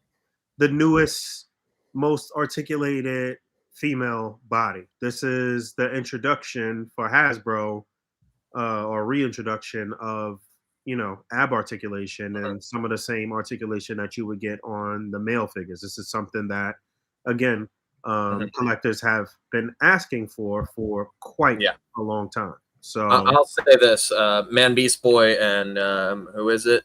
John Tompkins. You're close to understanding my facetiousness on that. Of course, Jesus Christ. You understand. What'd they say? Well, Man Beast Boy says people are wrong sometimes. The Fast and Furious movies should stop making billions. In response to me saying the majority can't be wrong. Right. Okay. You missed the chuckle. Obviously, I mean, this is my CEO speak. Like, well, look, people want to pay this much for it, so obviously we're doing good. Yeah. I will say, I don't think it's comparable to compare a Black Widow not selling versus a Spider-Man selling out. Like, it's very obvious out of the two, which is the overwhelmingly more popular character. Like, of course, the Spider-Man would sell out versus a Black Widow not moving on a shelf and hitting a clearance aisle. Yeah. So we're good to compare it when we're complaining about the price, but not good to compare it because Spider-Man is more popular than Black Widow, and of course it's going to sell out. I don't Yeah, I don't I don't necessarily understand why understand one what is more your popular than the what other. your They're both argument spider is. characters. Say it again, Fabio. They're both spider characters. Like, what's the difference? Okay, here you go. Black Widow. Spider. I'm just saying the only reason I'm comparing them is because people are comparing them. Right. And so if you're saying they're not comparable because one is Black Widow and one is Spider-Man, then cool. No, I'm They saying price- It's I- one of those like Okay, dog hold whistle on. arguments. Like, come on, man. It's I'm Black saying Widow you versus can't Spider-Man. compare them Come on, selling They do out. sell. No. Say again? It's like, listen, come on, man. It's that dog whistle argument. Like, come on, man. It's Black Widow versus Spider-Man. What are you gonna do? You know, like, come on. You know what I mean? I'm saying you can't compare their sales. You can't compare like a Black Widow selling out versus a Spider-Man selling out. That's what I'm saying. When I make the comparison of Black Widow versus Spider-Man, like I was saying earlier, I was making the comparison of their accessory loadout at their price point. Those are the comparisons I'm making. The comparison I mean, if of you're Black Widow speaking and Spider-Man we selling went out over is a the- we went completely over the different accessories, argument. though. without We went taking, over you know, the big character differences popularity into account, yeah, I think they are comparable for sure. But we went over that's the a big huge little differences. asterisk on the end of it. You know, probably the single next to Batman. Maybe they're even neck and neck. Batman and Spider-Man are like the top two heroes of their respective, pantheons. Let's say. So comparing that to Black Widow, versus like a Black Canary would be comparable maybe in DC. Yeah. But what's Where do they crazy stand? is if this Spider-Man would have been priced at $27.99, it would have sold out faster? Way fast, but they also would have produced more quantities, and it could have been done within the Marvel Legends line. So the idea of tying it into this new subline, I think at $50, people were just expecting maybe more. Yeah, it's a So, crazy again, concept. People even expecting something as more simple for as a paying more. flight stand. All of these web effects and no flight stand, is interesting. Nah, they could have kept the Especially flight. because they already got molds for that too. Again, Anyway, I'm beating a dead horse here. I'm loadouts someone have who been a pays little better, but $45 plus $9 shipping for these damn Mythic Legions armory nights. So what the hell do I know? You be collecting the craziest stuff, bro. Let me hear Look at this some of shit. the other comments. Poncho, I did this head swap just for you. This is supposed to be like a Dremora. Hell yeah, dude. Like a red Dremora from Oblivion. Rick, did you make it through Demon Knight guy. Anyway, gentlemen, it's been a pleasure. I actually have to jet out, but honestly, this has been a really, really good discussion. Thank you everybody in the chat who has made their points along with us. I hope you guys get to some of those great points that were made in the comments, because it's really been like an interesting discussion. Yeah, and we still have plenty of super chats to go through. That's right. Dom. Hey, Fab, good to see you. I'll catch. Good to see you, man. Love you. What's up? Yeah, good to see you boys too, man. I wish I could stay longer, but I really enjoy. The D-Wall is here, man. No, I want to tell you one more thing too. I saw the pictures of you and your lady out and about, man, and you guys are a good-looking couple, bro. Man, we're so happy. I can tell you were beaming. That's the next big move. You said you was glowing, bitch. Fabio, are you pregnant, Fabio? Nah. I was happy for you, dog. Thank you, D-Wall. Thanks for being the one and only comment on that Facebook post. I love you guys. We'll talk to y'all soon. Bye. All right, now that guy's gone. Let's get to these pressing super chats. We have a super chat from our very own, very giving and active member of the chat, Kwame Taylor, says, we have been asking for upscaled options for years now. Now people choose to buy it or sit for the prices. This is the golden age because of so many options. It's true. It's true. They're giving you an option, and people voted with their wallets, and they voted yes. Yeah. Because this shit is selling out everywhere. Yeah. Not to say that it's right or wrong, but obviously the masses they don't have a problem. I am very eager to get this in hand, and I'll tell you one thing though. When I look at this up close right here, and I did see somebody else comment this, it looks like the Renew Your Vows Spider-Man in terms of how the plastic might feel, because we were talking about that a lot too in our private little discussion about the different types of feelings we get with Marvel Legends when they are in hand. Now, I don't know how to categorize that, if it is in fact different plastic sometimes and or what, but there are some Marvel Legends that are a little gummy, and then there are some that are not. And Renew Your Vows Spider-Man was not gummy. He was actually a little it didn't have the mobility. It wasn't smooth like some of the other legends, or like the Amazing Fantasy 15 body. And when I look at this right here up close, it looks like it's going to be, move like the Renew Your Vow Spider-Man. So I'm a little concerned about that. But I mean, that's going to be the ultimate test, is to have it in hand, to have it side by side with some of these other things and compare it. And you just can't do that without actually having it in hand.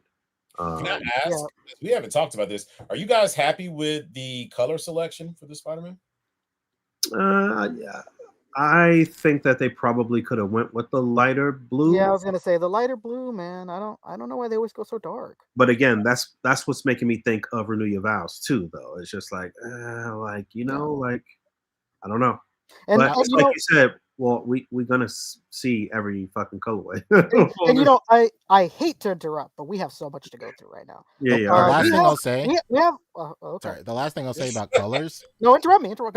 I'm sorry. I'm just with you. Don't worry. The last thing I'll say about colors is like, because Marvel Legends uses different plastic across the figure. Like this one figure could have 2 or 3 different types of plastic. Color does not print on 2 different plastics the same way, so these reds don't match at all. So like, I would hope, another thing that would help this get closer to $50 for me is if they took the time to color match this red on this softer plastic on his arm to match this more rigid plastic on this. I mean, it's even more than that. Like a lot of the times, the Spidey, like the head doesn't match the shoulders, doesn't match the arms. Like it's I do think that was one of the things that they wanted to highlight when they talked about the weapon and stuff. I think this will probably match up better than anything they've done previously. But I do agree with P with the color. I mean, everything's got to be premium. If they're saying it's premium, then it's got to be premium across the board. The paint applications, the QC, everything's got to be top. Yeah, it better get me a free sub at Subway. So getting back to the chat, you guys ever heard of Dan Who Reviews? Ever heard of him? We have Dan Who in the comments saying, shout out to Dan. Yeah, shout out to Dan Who.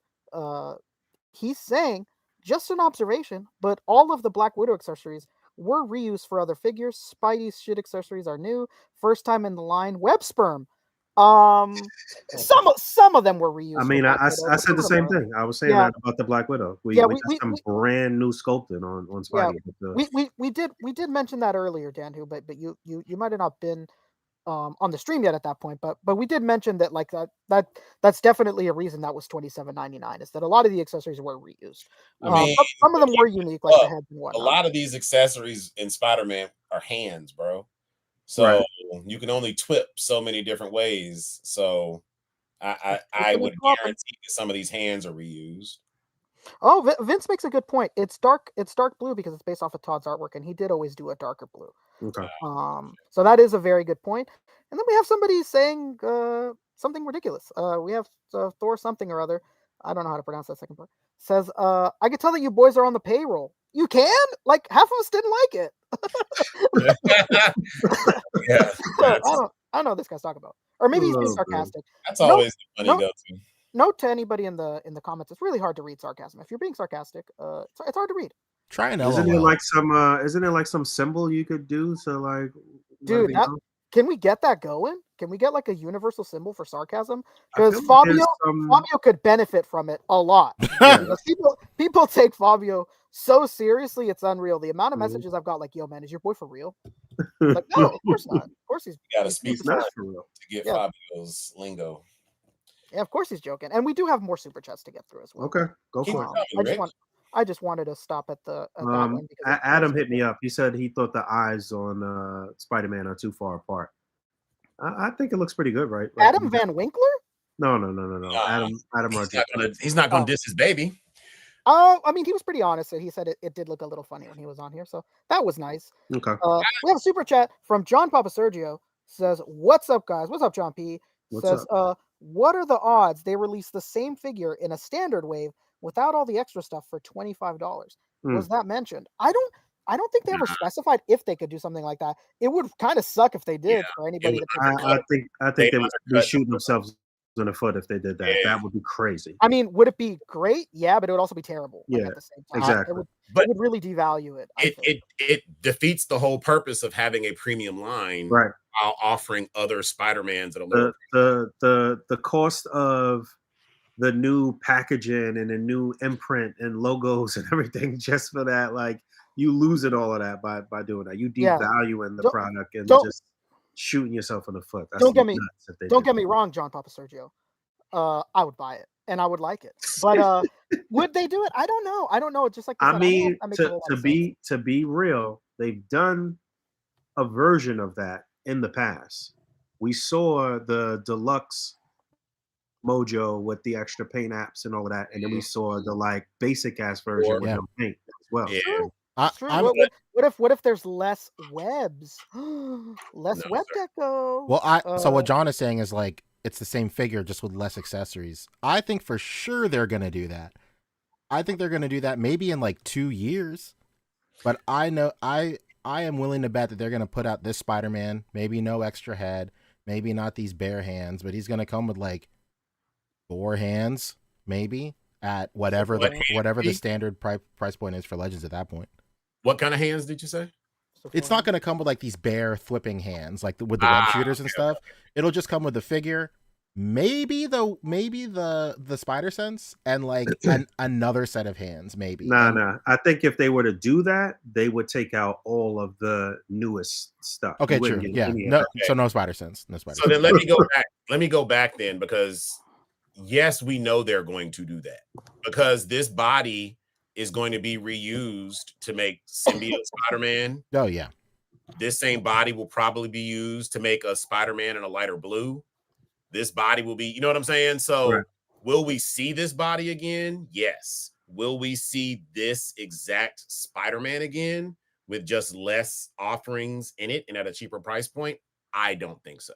I think the only way to get this Spider-Man in this color configuration with these accessories, or even any of these accessories, is going to have to be through the Maximum line. Yeah. Well, I don't think it's going to come with all this shit. I believe that they're going to re-release this figure in 2 years after there is no way that you can get this Maximum Spider-Man ever again. Because at that point, it doesn't devalue this figure at all because it's not on the market at all. And at that point, they'll have an even newer Spider-Man where this is just old enough to re-release at a bare bones price, and people won't feel bad. And they think people won't feel bad. I mean, you're not wrong, because they do that shit now. Yeah, they do it all the time. When they bust down the SDC exclusive packs and they just recolor it a little bit, or they'll tweak it. Because I think everybody from that Doctor Strange exclusive pack has been re-released except for Hela. Is that the pack that came in? No, Hela was re-released. Hela got a re-release too. Actually, I think every character has had a re-release now. Not the Hela from the exclusive. They made a movie Hela, but that's the comic Hela. Yeah, you're right. You're right about that. Okay, maybe that's what I was thinking. Because I don't have one. That's how I know that they haven't. Yeah, you're absolutely right about that. Yeah. Oh no, there's a second one. What's that other character who has a Magic? No, not Magic. I know Magic. The girl. She's like dressed in like red and black, and she had the cleavage showing. It was one of the main points. Yeah, Santana. Santana DVX? Not to be confused with Zatanna from DC. Yeah, she never got a re-release either. Yeah, she's not a particularly popular character though. So but yes, P, to your point. Keep going through the super chats, though, Rick. I want to get to other people's stuff. Yeah. Dawn of Pops with an incredibly generous super chat. Shout out to Dawn of Pops, always super active in the chats, and always asking the important questions. Says, Boog, we can tell who all the collectors are who didn't back the Engine of Vengeance, and also those who aren't buyers of SHF. Hilarious. We could tell. Yeah. It's I honestly can't. I can't believe it, but it's insane just how much this shit is flying. It's crazy. People. I dropped a picture edit in in the chat that Adam sent me. He said Anthony's Customs did did the edit, so you could see a better look of how he thinks the eyes should Proportions. look. The Yeah, eyes. he also does proportions too. I think in his edits as well. I'm Dan, not fucking with Anthony's Customs on the proportion shit. no, He's a little like too much of a stickler for the like. Everybody got their thing, but he to Anthony's credit, I rocked with Anthony's content for a while, and this dude does know proportions, and this dude knows bodies. And when he was, I don't even know what happened to his line that he was going to make, but one of the things that was stellar about that line is Anthony understands anatomy. So his edit looks like a McFarlane comic. Like it's something that I would not have noticed until somebody brought it to my attention. Yeah, I'm with him on the eyes, the look of this right here though. It does look a lot better. It does, but it's something that once it's on the shelf, you're not really going to think about, but it does make a difference because the McFarlane eyes are close together. And somebody will he shrunk the head a little bit too. So somebody will inevitably sell it too. Oh yeah, we're gonna get plenty of third party head sculpts and what have you. But yeah, maybe now that I'm seeing this, the eyes may be a little bit too far apart. True. So I want to go back just 1 second because I'm actually fascinated by the thought of this. This was we've been talking about this a lot. We've been talking about this since the day they released the image and showed the figure and everything else. To me, this could be a fluke because it's Spider-Man. It could. Yeah, the true testament of if this line is going to be successful is going to be on the next release if it's Hulk.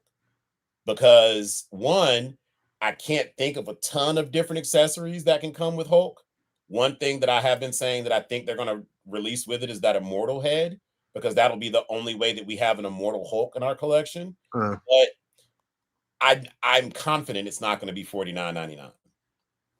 And if that shit sells the way that this sold, then they're going to continue to do well. Yeah. But if that ends up having to go on clearance or whatever, this line may not have legs. Because but the thing with the Hulk, like I said, it has to be some brand new engineering in terms of the butterfly joints. That was like one of the main complaints with the more modern Hulk that Hasbro has released is that the butterfly joints allow him to articulate or move backwards, but not forwards. He can't do a thunderclap.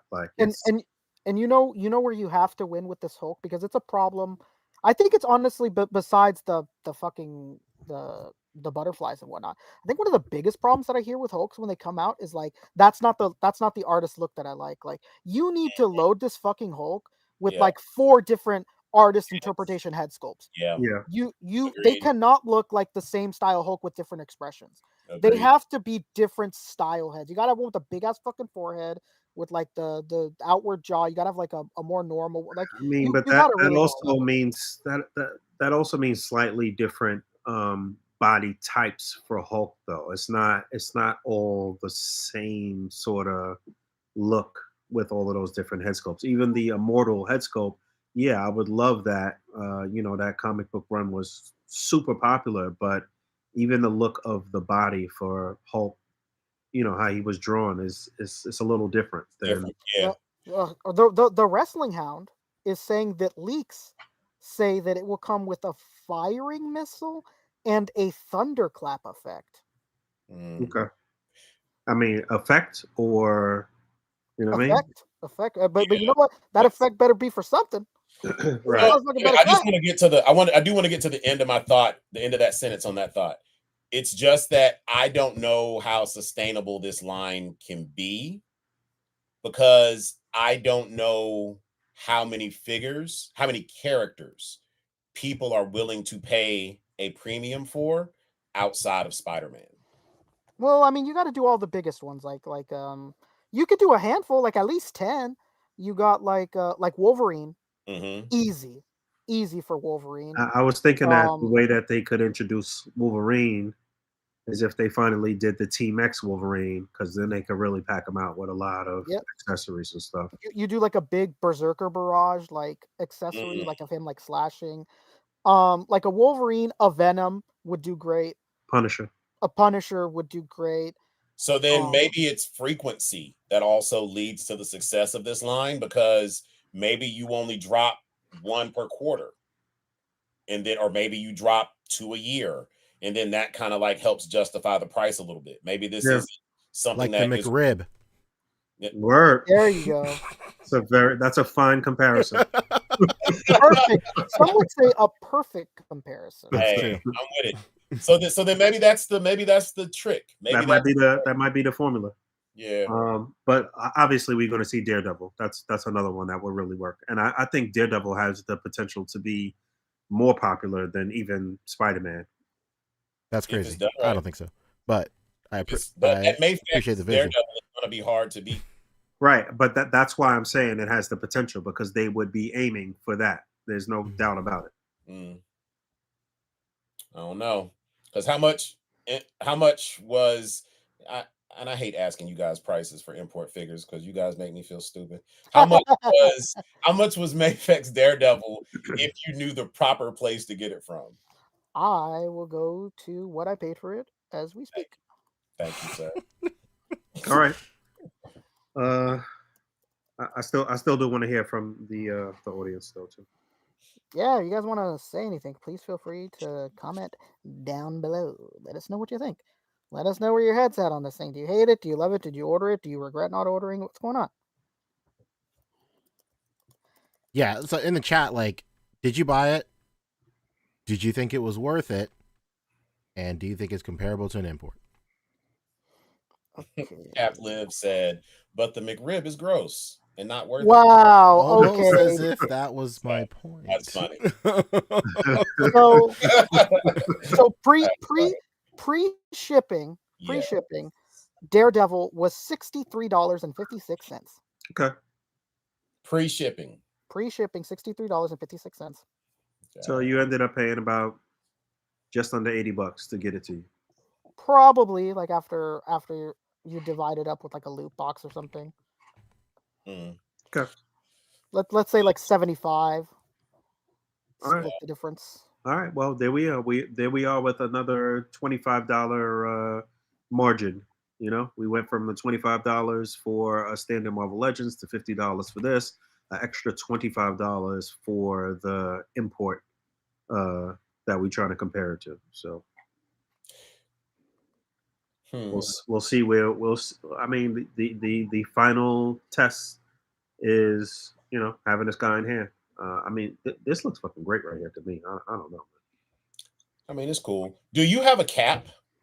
Like this has brought up a conversation that I guess I had never thought about when it comes to Legends. I never thought we would be here, but I've seen a lot of people in the community say, this is where I draw the line, and this is my line in the sand, and I'm out at this price point. I don't have to take this. I'm going home.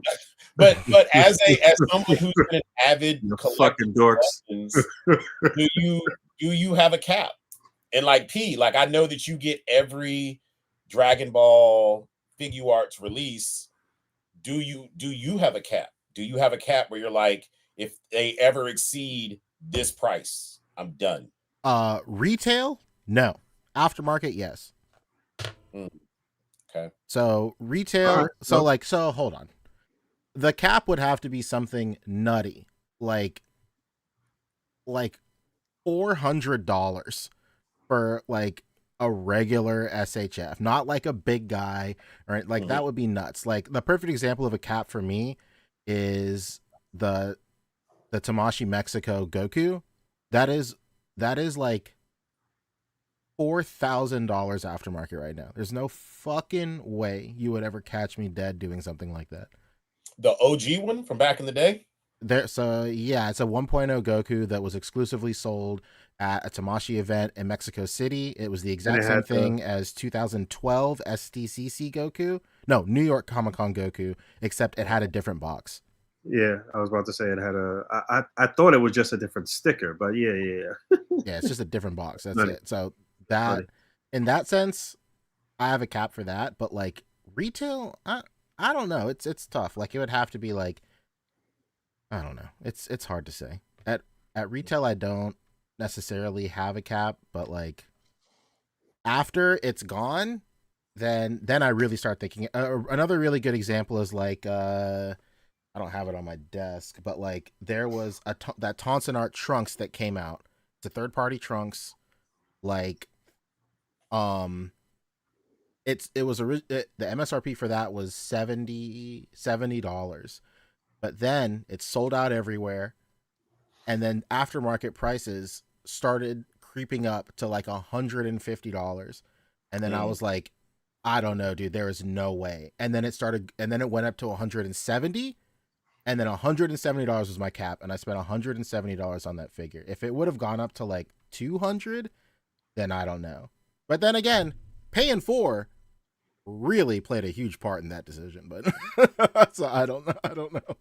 Yeah, I've been trying to just, I don't know. Seeing people say that $50 is their cap, I'm just like, I don't know. Like, I keep going back to this thing of I have other $50 legends in my collection. So I really wasn't like tripping, but I also am like, am I desensitized? Because Legends is not even my, like, at this point, Legends isn't even my main line. Like, I guess it was never my main line, but does that play a part? Because I'm trying to just think, like, I don't know. I just can't wrap my head around it. And is it really just down to value? Because if people will buy a Legends for $50, then clearly it's not the price that is making people say, nah, I'm good. It's what they're getting for the price, or what they perceive that they're getting for the price, without anyone actually having the figure in hand and being able to speak to the quality. I don't know. I guess I'm just spinning out loud and thinking out loud about, like, what is it that what made this so divisive within the community? Because again, it was successful, it sold out, but it turned some people off, and some people are being extreme and saying like they're done with Legends over this one figure, this one release. But I think those people are just lashing out. There's absolutely no way a figure that you're not going to buy is going to make you stop collecting the line. I don't know. Well, people have been disenchanted and disgruntled with Hasbro for a while now. Like, absolutely, for sure, vocally. But again, I don't even know where that comes from. And it's like, I'm not shilling for anybody. Like, I'm a nobody. I don't got no fucking channel. I don't do content. But my thing is that a $1 billion corporation is going to do what a $1 billion corporation do. And at the end of the day, their main goal is to move product. And so even though Dan and Dwight and Ryan have made themselves accessible via like being on these fan streams and everything else, they're not my friends. This is their job. And I think some people just internalize this shit way too much, and they feel like personally slighted by these guys. Yeah.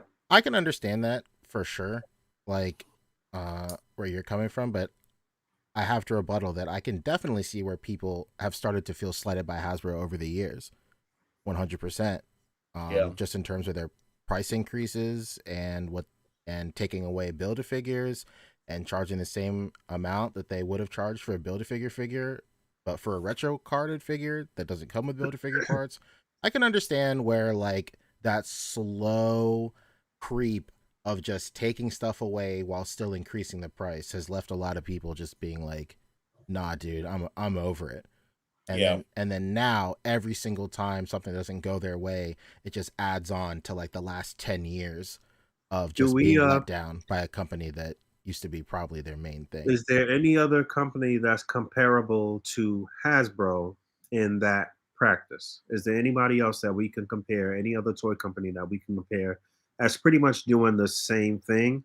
Or we can say that they're doing the same thing, but maybe they just don't have a Dan, a Dwight, a Ryan, and somebody that's accessible, and somebody that's on the front line. Price creep? Yeah, just the same business model, basically. Lego, I would imagine. Legos are insanely expensive, but Lego is not. Just don't know, dude. I just feel like it's just a different community. Like the what is it? AFL? Adult figures of adult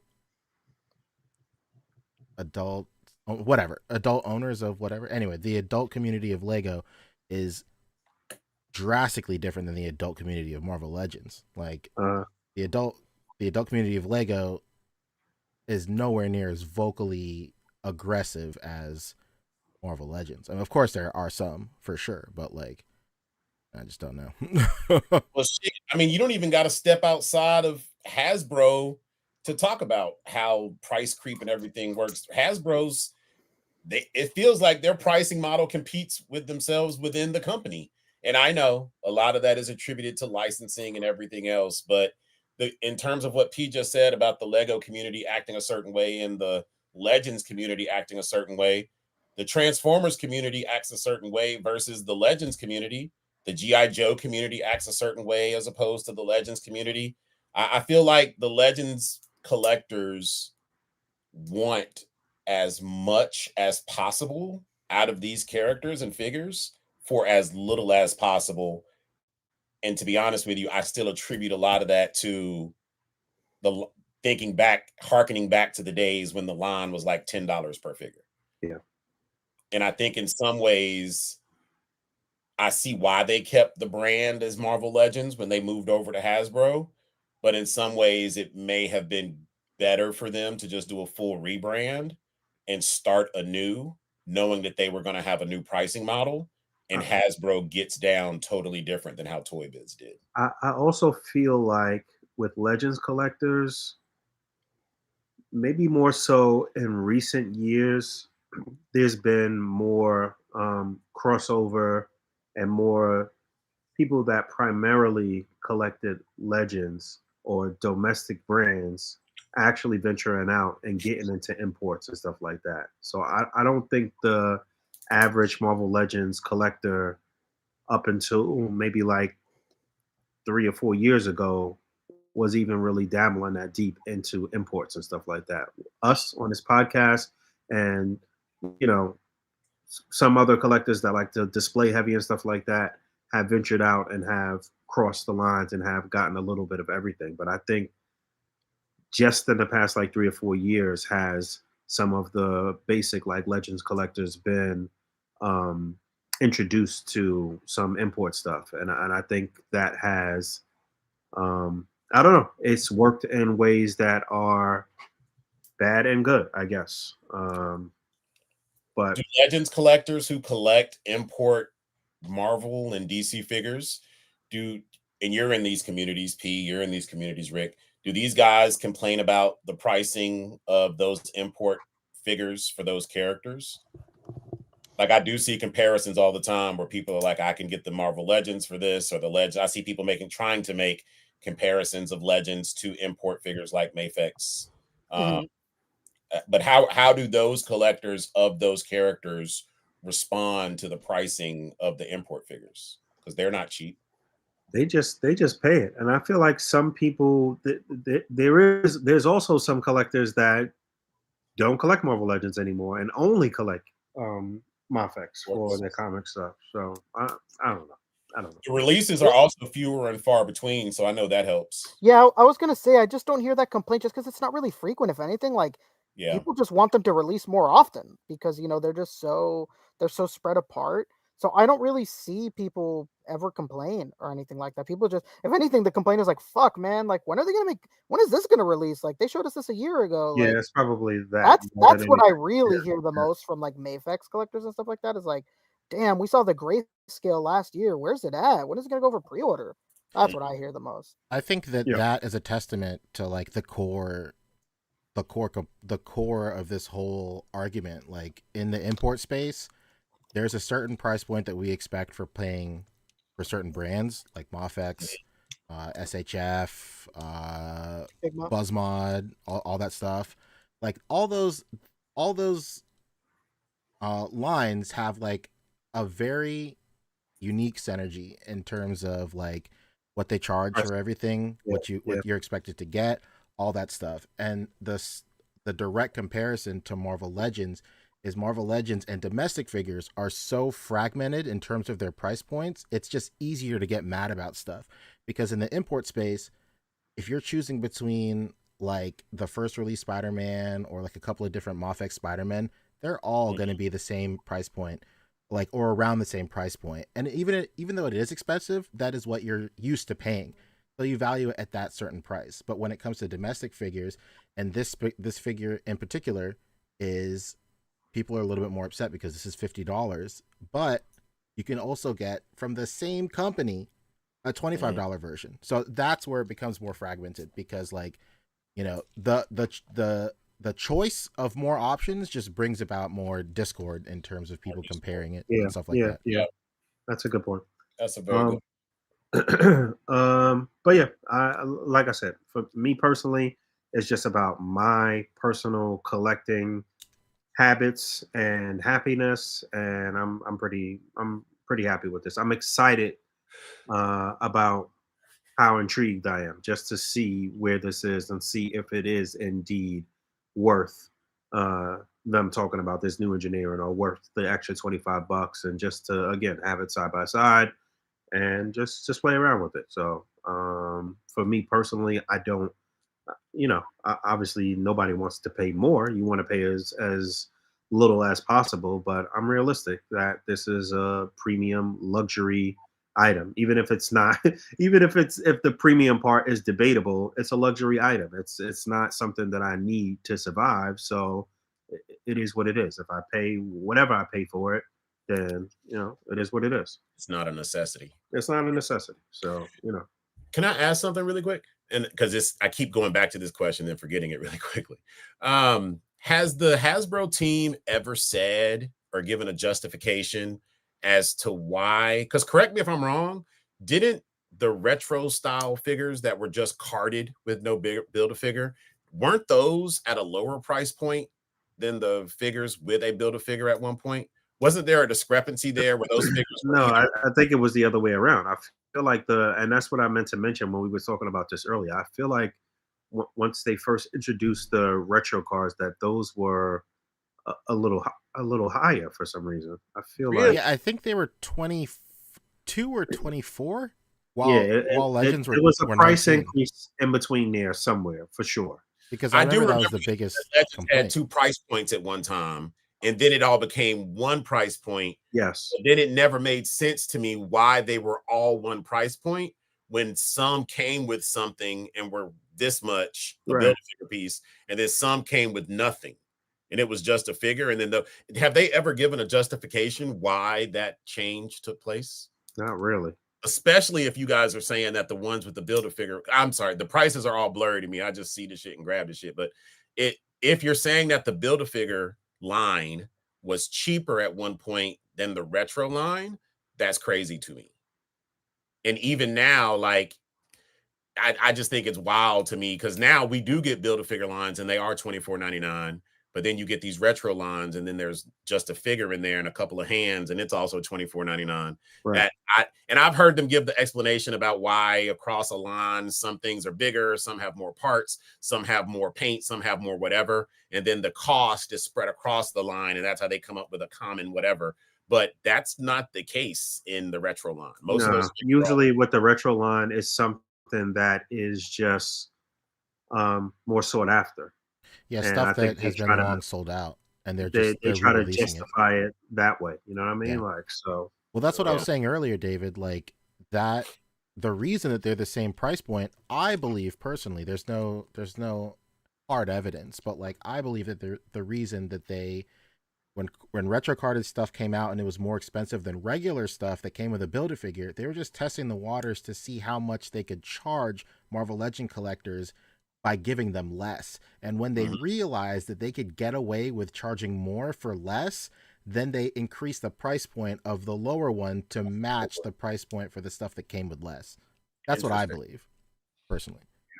That just makes marketing sense for sure. It totally does from like a corporate sales point. But the way they did it was so smooth because I just remember going into the store one day and everything was the same. And I remember standing there for a second. I was like, wait a minute, something's different. Exactly. And they never really spoke on it. It just happened. Yeah, I mean that's master marketing at work for sure. I acknowledge it and I respect like the work that goes into it. I just don't agree with it. Like I don't think that a retro carded figure should have been more expensive than something that came with a Build-A-Figure. For sure, but I understand how they did it and why, and I understand like the marketing behind it for sure. But it comes with a mini comic. Trash. That is crazy. Oh, come on, guys. Hate it. And you know what else is crazy? This is how you know that Hasbro's not your friend. Remember when for like one of the coolest things I feel like they ever did that was for fans was when they had the army builder waves on Pulse. And I think those shits were like $15. Yes. Remember that? Because Yeah. you could buy like the scrolls, and it was like some things that came, and it was no frills. It was just figure, box, wrapped in paper, and that's it. Yep. They did that shit for like 3 or 4 releases, and then corporate was like, nah, don't do that no more. they stopped doing that shit like with the quickness. And it was, to me, I thought that was really successful. I thought that was cool. Yeah, I thought that was cool too. But I don't know. Black Ninjas, scrolls. I know they had the Hellfire dude, the Hellfire Club member, but I don't remember, was he at that price point also? Yeah, he was. And you know, and it sucks that when we've asked them, they've been like, nah, that's not happening again. Like, why? It was such a success, man. It was a success. Why? Done on Pulse, buy as many as you want. Although, same situation though. Remember, those shits sold out too. And it was a pre-order. And then they were just gone. Because I remember everybody was clamoring, trying to get as many Hellfire people as possible. And they were gone. Hellfire guards, not people. Because they realized they could have made 25% more on each of those. And they're all like, fuck, we're not doing this again. It's like Casino, bro. That scene where he said that the whale, was like not thinking about the money he was winning, but thinking about the money he was losing on each hand. Yeah. That's crazy. Crazy mindset, bro. Shout out to Harold Ruiz, Mania. He just sent me a message. He said, I'm so used to paying $100 to $140 for SHMA Godzilla, and 80% of the time comes with no accessories. This new Spider-Man is so refreshing to me. I can't wait for him. In the Godzilla collecting community, we are starved for accessories. It's very rare. I wish we would have a healthy amount of accessories for paying $100 to $140. Take care. Yeah. You know what's crazy? Like it didn't used to be like that for some releases. I remember I got a Burning Godzilla, and that thing came with like tanks and like effects and all that stuff. That was like 15 years ago though. That was so long ago. So I mean, it just depends on your level of masochist, like what level of masochist you are, basically. Yeah. Your wallet is definitely GIMP status if you are fucking around with this maximum blood. Oh, shit. It's funny, man. I bought it, but it was not a joyous purchase. Yeah. It was definitely like a chore, a job. It was just like, yeah. $100. Okay. It was a bill. I'm getting to. Yeah, no question. But I know we probably weren't planning to talk about this tonight, but while we're sitting here going back and forth over a $50 Spider-Man, you guys saw that the Transformer Haslab funded today? Fully funded, huh? Yep. $300 for a basic ass. This is crazy. As a Transformer collector, well, I don't collect mainline Hasbro shit, but seeing this fun for $300 is crazy to me. It's crazy. And this is like 12 inches, right? Yes, bro. Yes, bro. And then did you see the disrespectful tears? Come on, son. The fucking stand being the final gear. 18,000 backers and you get a stand. An ugly ass stand too that basically doesn't do shit. Yeah, man. This is wild times. But Japanese Transformers collectors are a different breed, man. Just Transformer collectors in general, bro, because they just move different. And they have not had a failed Haslab yet. They have not. So shout out to the Transformers community. Those are my peoples. But this is crazy to me. Yeah. I think I say it. Oh, go ahead. Go ahead. I was gonna say, like, I think I say it every single time we see another Haslab from another property. Like, Marvel Legends just consists of such a fragmented fan base Yeah. Like Marvel Legends encompasses the entire Marvel mythos. Like, so you have so many people that are just fans of one certain thing, collecting this line, whereas Ghostbusters, especially, these guys just love Ghostbusters, and that's it. It's just Ghostbusters. I don't know enough about Transformers, but I would imagine Transformers is not as fragmented as something like Marvel. But this is like a different series, but like it's still under the Transformers umbrella, and I think like that's just whatever. It can get there, but to Rick's point, this is like a Japanese Transformer line. They've already done a few Japanese Transformers line Haslabs, and they've all funded. The biggest fragmentation in the Transformers community is always going to be truck versus monkey, Beast Wars versus True. vehicles. But even those figures did well. The Masterpiece Maximals and the Predacons, and so I don't know. Transformers fans are united by we're happy to get whatever we get. But this funding at $300 though, I think these are Voyager class. This is crazy. This is expensive. And these fucking stretch goals are yuck. Yeah. I don't know how the fuck Nunchuck. anybody's gonna get hyped for that. Even being totally out of the loop on this, this looks bad from afar in terms of the stretch goals. Yeah. What can you do? I'm sure there might have been some other news, but I guess we could save that for Friday. Is there anything we should touch on real quick though? The only thing that I wanted to talk about was like, and it was kind of on theme with the Spider-Man, is the Kong Brolies have started shipping from 5K, but 5K increased the shipping price exponentially. But maybe we should save that for Friday because well, let's save our thoughts for Friday, but go ahead and go over it real quick. I guess so. So yeah, Kong Broly arrived at like their warehouse, and it was time to do their second payment, but their shipping went up. And their official explanation for the shipping going up is because it's a huge figure. It comes in 3 separate boxes. It's much heavier. So they increased the shipping. And the big this kind of goes with the Maximum Spider thing, because we were talking about aftermarket prices versus all that stuff. Like Kong Broly right now is going for like, he retailed at $70, $75 to $78. And aftermarket right now, he's going upwards to like $200 to like $250, and people are paying that. So 5K upped their shipping price, and in their official statement, well, I don't know if it's necessarily in this one, but across their social media, they were saying like, hey, we're increasing the shipping, but at least it's not $150, or at least it's not $200. I would not have said that. Referencing the secondary market because of the sellout?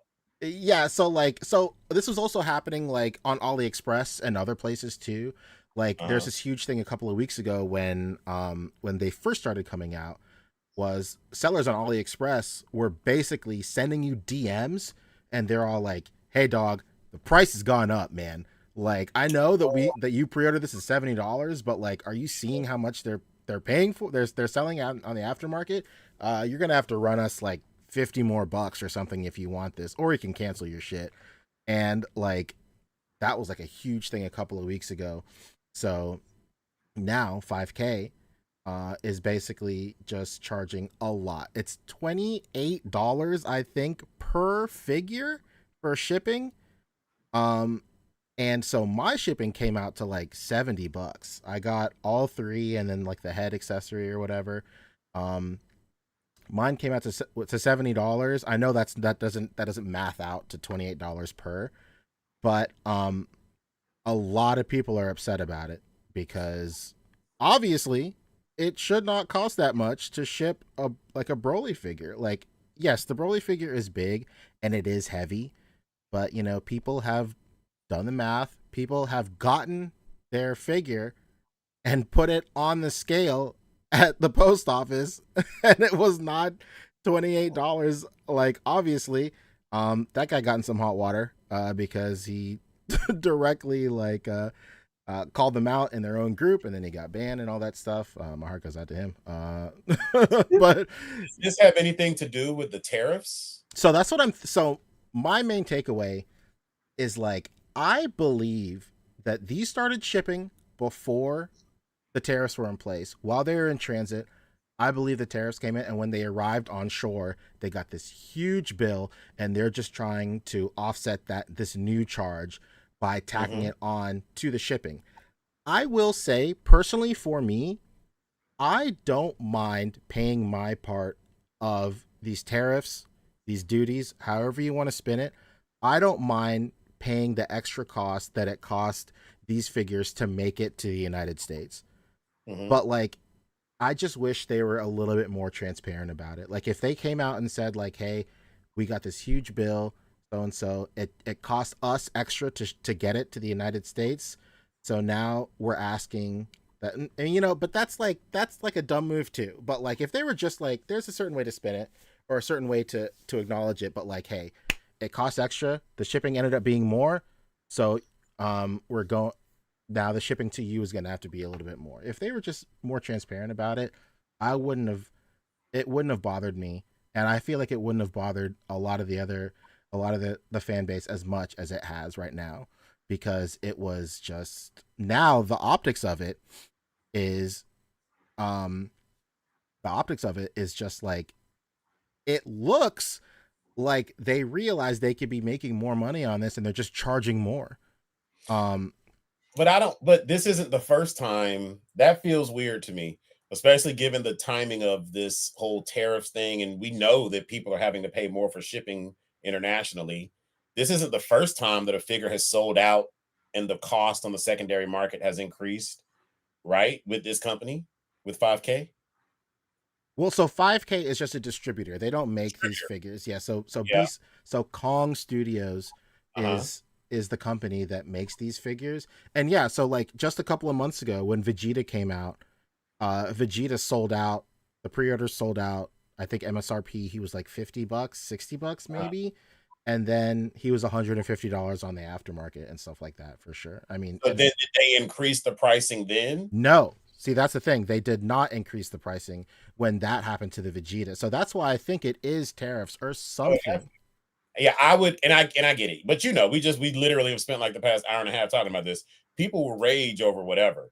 But I do think that you gotta be plugged in to more than just collecting. There's a lot of shit going on in the world right now, brother. Like, not brother to you directly, but just to, like, people in general. And one of those things is the prices of everything is about to be astronomical, including this hobby. Yeah. If you, whether indirectly, because costs are being passed off to us from big corporations that are shipping from the factories, or more directly for people like you and Rick and other import collectors who are going to see an increase on those little ways that you guys know to navigate the system to save on some of your shipping. You guys are about to start feeling it, bro. Because this tariff shit and these, like, trade wars and all this other shit that's about to happen, it's really real. And from toys to goods to food, like, we're about to feel it in a lot of different ways. Yeah, we joke a lot about collecting and buying shit, and, like, yeah, I'm gonna eat ramen this week, and, like, nah, you either gonna eat or you're gonna collect shortly. So, like, it is what it is. You're gonna eat ramen and you're not gonna have the toys. So so what do you think the fix is? Like, are people in the community saying that they should eat some of that cost and not pass the cost off to everybody, or they just feel that it should have been more, like, the word you used was transparent with why the pricing is what it is? I think I think that the best course of action is to be transparent about it. If you're honest with your consumer base, people are more accepting to changes if it comes from honesty. I believe so. But me personally, I paid for it. Like, whatever. Like, I'll pay $70. To be fair, like, I had $40 in points, so I only ended up spending like $30 in shipping or whatever. But, like, I would have paid the $70 shipping for it, because the alternative is spending $200 per figure. But I think the best course of action for them to take, if it was indeed tariffs, or extra duties or something, is they should have just come out right and said like, hey, the cost of shipping while in transit went up, so unfortunately we will have to increase the cost of shipping. Yeah, And they could have also said, if things change, then the price will go back down too. They could have given some type absolutely. of assurance. You know what I mean? Yeah. Pop-Up Parade did the exact same thing. They increased their figures by $10 to compensate for tariffs, and they said, hey, if it goes down, then the price will go down too. For sure. Can I see the figure in question? I saw you pop up what looked like a Broly with a werewolf head. I'm trying to look for it. I think Laga has pictures of it real quick. Yeah, because somebody in the chat was asking for it as well. Yeah, I'm not familiar with the Kong. Is this a studio? This is a company that makes. Yeah, Kong. Yeah, Kong is a third-party studio. Hold on, it's coming up here somewhere. No, that is definitely not it. Hold on. But yeah, I can understand where they may think that like, hey, like kind of like burying the lead and like not telling them and stuff may seem like a better alternative, but like I don't think so, man. I think they really should have just been transparent from the jump. Hold on, that's not it either. I mean, that is it, but it's not a good one. How long are you guys planning to stay on tonight? I mean, I was looking to wrap up. 5 more minutes. I just really wanted to touch on this, and I wasn't trying to kill your vibe. I like the conversation. I was going to see if you guys wanted to talk about Captain America, or did you want to give it some more time and then you guys just take it? We touched on it just a tiny bit. I missed it early on, but only P saw it. I thought Rick had saw it too. David saw it too. Yeah, let's give it a few more days. Yeah, that's fair. It is crazy that it has oh my brain. What is it? Is it the highest grossing Captain America movie? The second highest grossing or the highest Captain America release in terms of like revenue generated? It won one of those things. Or okay. What did you I mean, give us your quick synopsis. Give us your quick review. Well, I know that the film had multiple reshoots. I believe 3 weeks of reshoots were necessary, which is a long time in movie world. The end product, the movie should have been what the show was. Okay. Like it wasn't, it did, given what they were doing and where they were, it never felt big. Everything felt very contained, and you had to feign investment into a secret that you already knew. Okay. And so therefore that kept pulling me out. Because this isn't a spoiler, and we all know because they showed it in the fucking trailer, right, that Thunderbolt Ross is Red Hulk. But they're still playing it like this is supposed to be a surprise. I see. And so therefore, every time he's on screen and there's no mystery, there's no like secret villain, like that this dude is going to be the big bad at the end.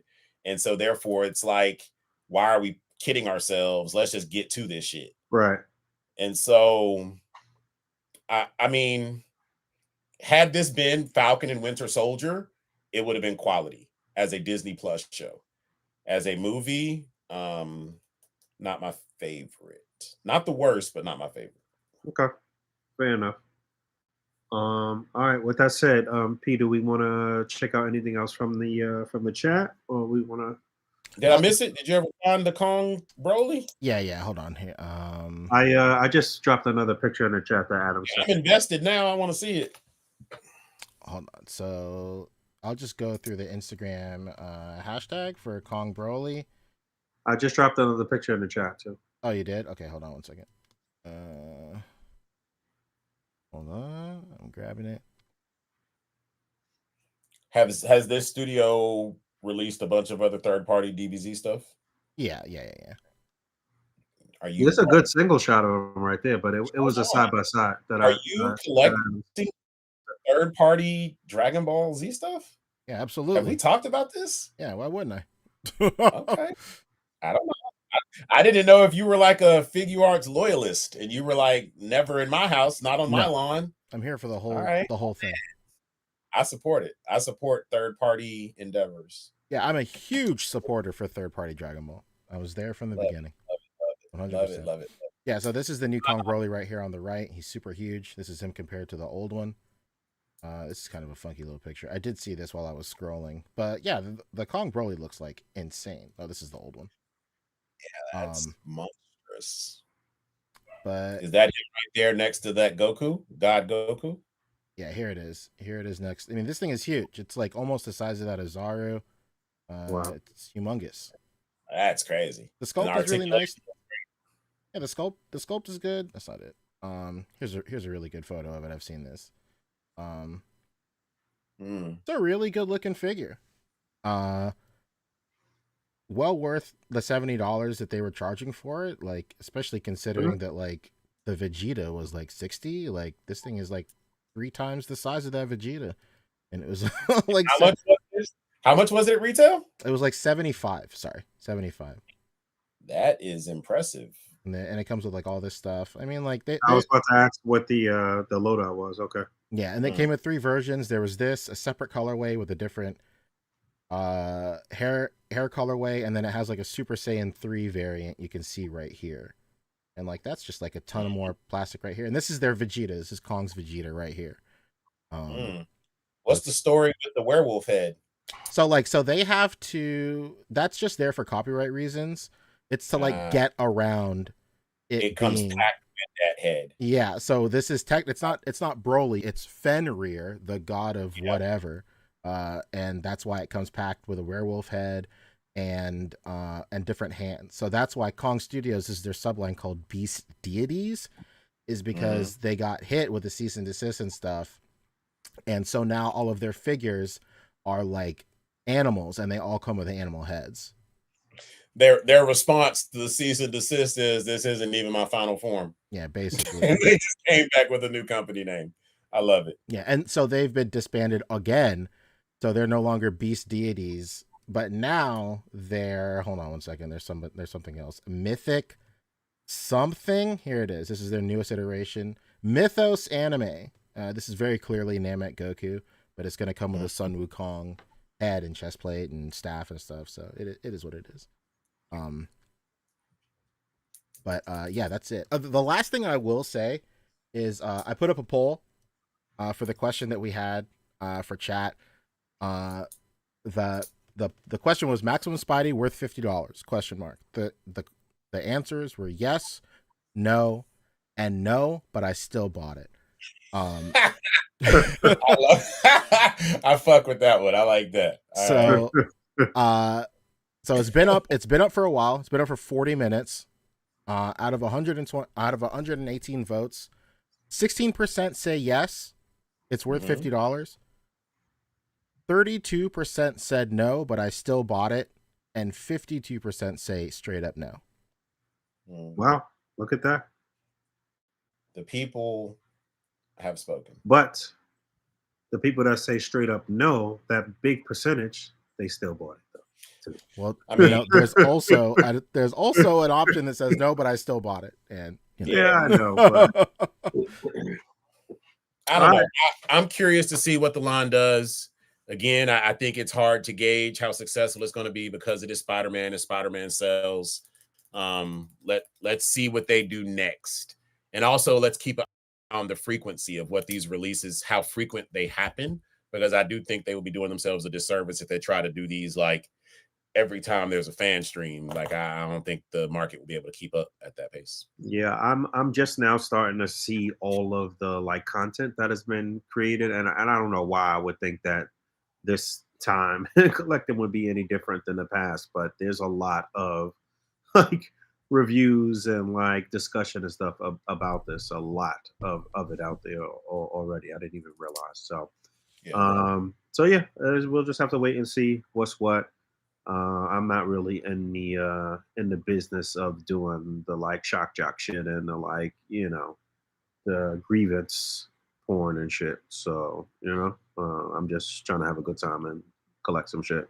And I enjoy discussing it with you guys in this fashion. But to like be trying to rile up the community in any one way or another, like that's not really what I'm. I mean, at the end of the day, you got to respect people's opinions and respect people's pockets, bro. Right. Not everybody's built the same, but in the same vein, I respect Hasbro for also differentiating their portfolio of what they offer to collectors. And again, this is their first outing. So again, they listen. They may not always be able to act as quickly as we would like as collectors, but they listen. And at the end of the day, they're trying to get bread. So if, yes, it's sold out at $50, but it's a yes, and they would like this, they would like that, they would pay more or pay less if we did XYZ. Hopefully the line will continue to get better and improve. And in a perfect world, it would stay at this price point, or I don't know. We'll just have to wait and see, I guess. But this is their first offering, so we'll see where it goes from here. All right. Okay. With that said, like I said, we'll touch base again on Friday, and we will talk a little bit more about Captain America. I guess we could talk spoilers at that point. Hopefully, I'll have seen it. P, I guess you're gonna. Rick is gonna check it out. I guess probably sometime this week, and we'll touch base with you guys again. Spider-Man, you said 3 more episodes, right? 2. 2 more episodes for Spider-Man till it finishes, right? Yeah. Apologies to Spider-Man. I shit on it a couple weeks ago, and I have been loyally watching every episode. So shout out to that team. The show is really good. If you're not watching, it's been pretty fun. Spider-Man, check it out. It's been pretty fun, despite this guy coming out and saying some stupid shit from the beginning. It's been pretty fun. Yeah, that was dumb. All right. Any plugs? Anything going on? Just follow me on Instagram at Poncheesy. I'm getting into CAD, so I'm modeling a Mega Man X Highway. For my favorite game of all time. It's the first stage for my favorite game of all time. So that's what I'm kind of doing in my free time right now. I just got over COVID, so if you had ordered something from me, I will start shipping that stuff out super soon. I just didn't want to get my germs on stuff, obviously.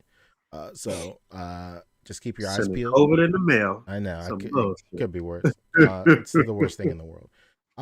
I did mess around, and I might start selling Dusties, but like bigger ones. Dusties, XXL Dusties. I like, because of these new printers, I was able to like make them about double the size of it. Okay. And they're taller. And you got a sneak peek? Yeah, for sure. Hold on, I got one right here. Can we find out my boy got his own maximum line? No. Look, while P is pulling that up, double XL Dusty, double the price. Come on. Hey, look, while I don't have anything to promote, but I will say there's a rumor that Boog's going to be at Toy Fair working for Hasbro, getting big bucks. So oh my God. I'm going to hype him up because he's a humble guy and won't acknowledge that he will be there in Toy Fair New York. Shout out to you and your employers, the Hasbro team. Yeah, right. All right, so I guess it's not the same, but whatever. So these are the normal Dusties right here. This is the size of the normal Dusties. I was kind of blown out, but whatever. Yeah. But then these are the size of the double XL ones. Okay, got you. All right. So they're huge, and these are in purple. I was about to say, is that purple? It's purple, baby. Dusty? Purple, yeah, purple ones. For specifically, I made these because I was talking to somebody, and they want to use it with like their Deku for his smoke screen quirk. That's purple smoke. But purple XL Dusties will be coming out Soon. I'm just trying to find the best price point for these. Like, I don't to like truly pull the curtain back and be transparent. Like, it uses twice as much filament and twice as much material, but I do not want to charge twice as much for that. Nah, son. $49.99, baby. No. That's the new magic number. Well, so $49.99. Dusties themselves are $45. I would not, but I cannot see a situation where I sell these for $90. That's too much. Hey, I mean, you got to be clear though for somebody who's a total novice to this. Dusties are $45, but it's a pack. It's a variety, right? That's true. It's a pack of eight effects for $45 at this size. So it's just a delicate balance. This is what I go through every single time. Maybe you would only sell 4 of the bigger ones in a pack? Well, so I did a poll. I was curious if people were willing to get half as many Dusties but still pay $45, or would they be willing to pay more and get the full set of 8 just at this double XL size? I don't know. We should talk offline. I don't think you should be even asking those questions. Well, I did, and like it's too late. It's I did, and it is what it is. Hey, that purple Dusty is right on time to go with some things that have been happening in Daima, maybe. That's true. Absolutely. Yeah, that's kind of cool. Perfect, kind of serendipitous, one would say. I mean, the purple could definitely cross many different, properties for sure. Has anyone asked you to make like some BAMFs? No, nobody's asked me to make BAMFs, but I mean, I could for sure. I mean, like, you could make BAMFs, right? You mean you could just cluster a couple of these together and they'd be have BAMFs that for same sure. effect? Yeah, absolutely. Yeah, may have to take you up on that, sir. Who knows? Maybe, but yeah. So it'd be a good dual project, you know. That's true. So purple ones are coming soon. I'll probably be doing these in white and this size too. And I've been sitting on pink Dusties for like 4 months, so I'll probably release those at some time as well. I wanted to do it for Valentine's Day, but I got COVID, so there's no fucking way I was doing that. All right, well that's good news. Look out for purple Dusties, and don't look out for me at all. I'm laying low, baby. Wow. Okay, we will talk to you guys on Friday. Thanks to everybody who hung out with us this evening. Whatever super chats and comments that we missed that are really good, thought-provoking comments, we'll double back with them on the next episode. We'll go through them and double back, and we'll have another brief discussion when we discuss the greater news from the past week. So thanks for hanging out. Don't forget to rate, comment, and subscribe. Hit that bell down there. And until next time, peace. Goodbye.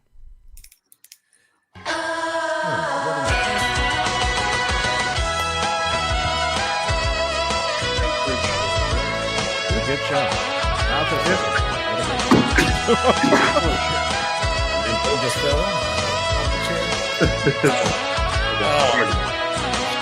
that was a good discussion. Lively chat. Yeah. It's very good.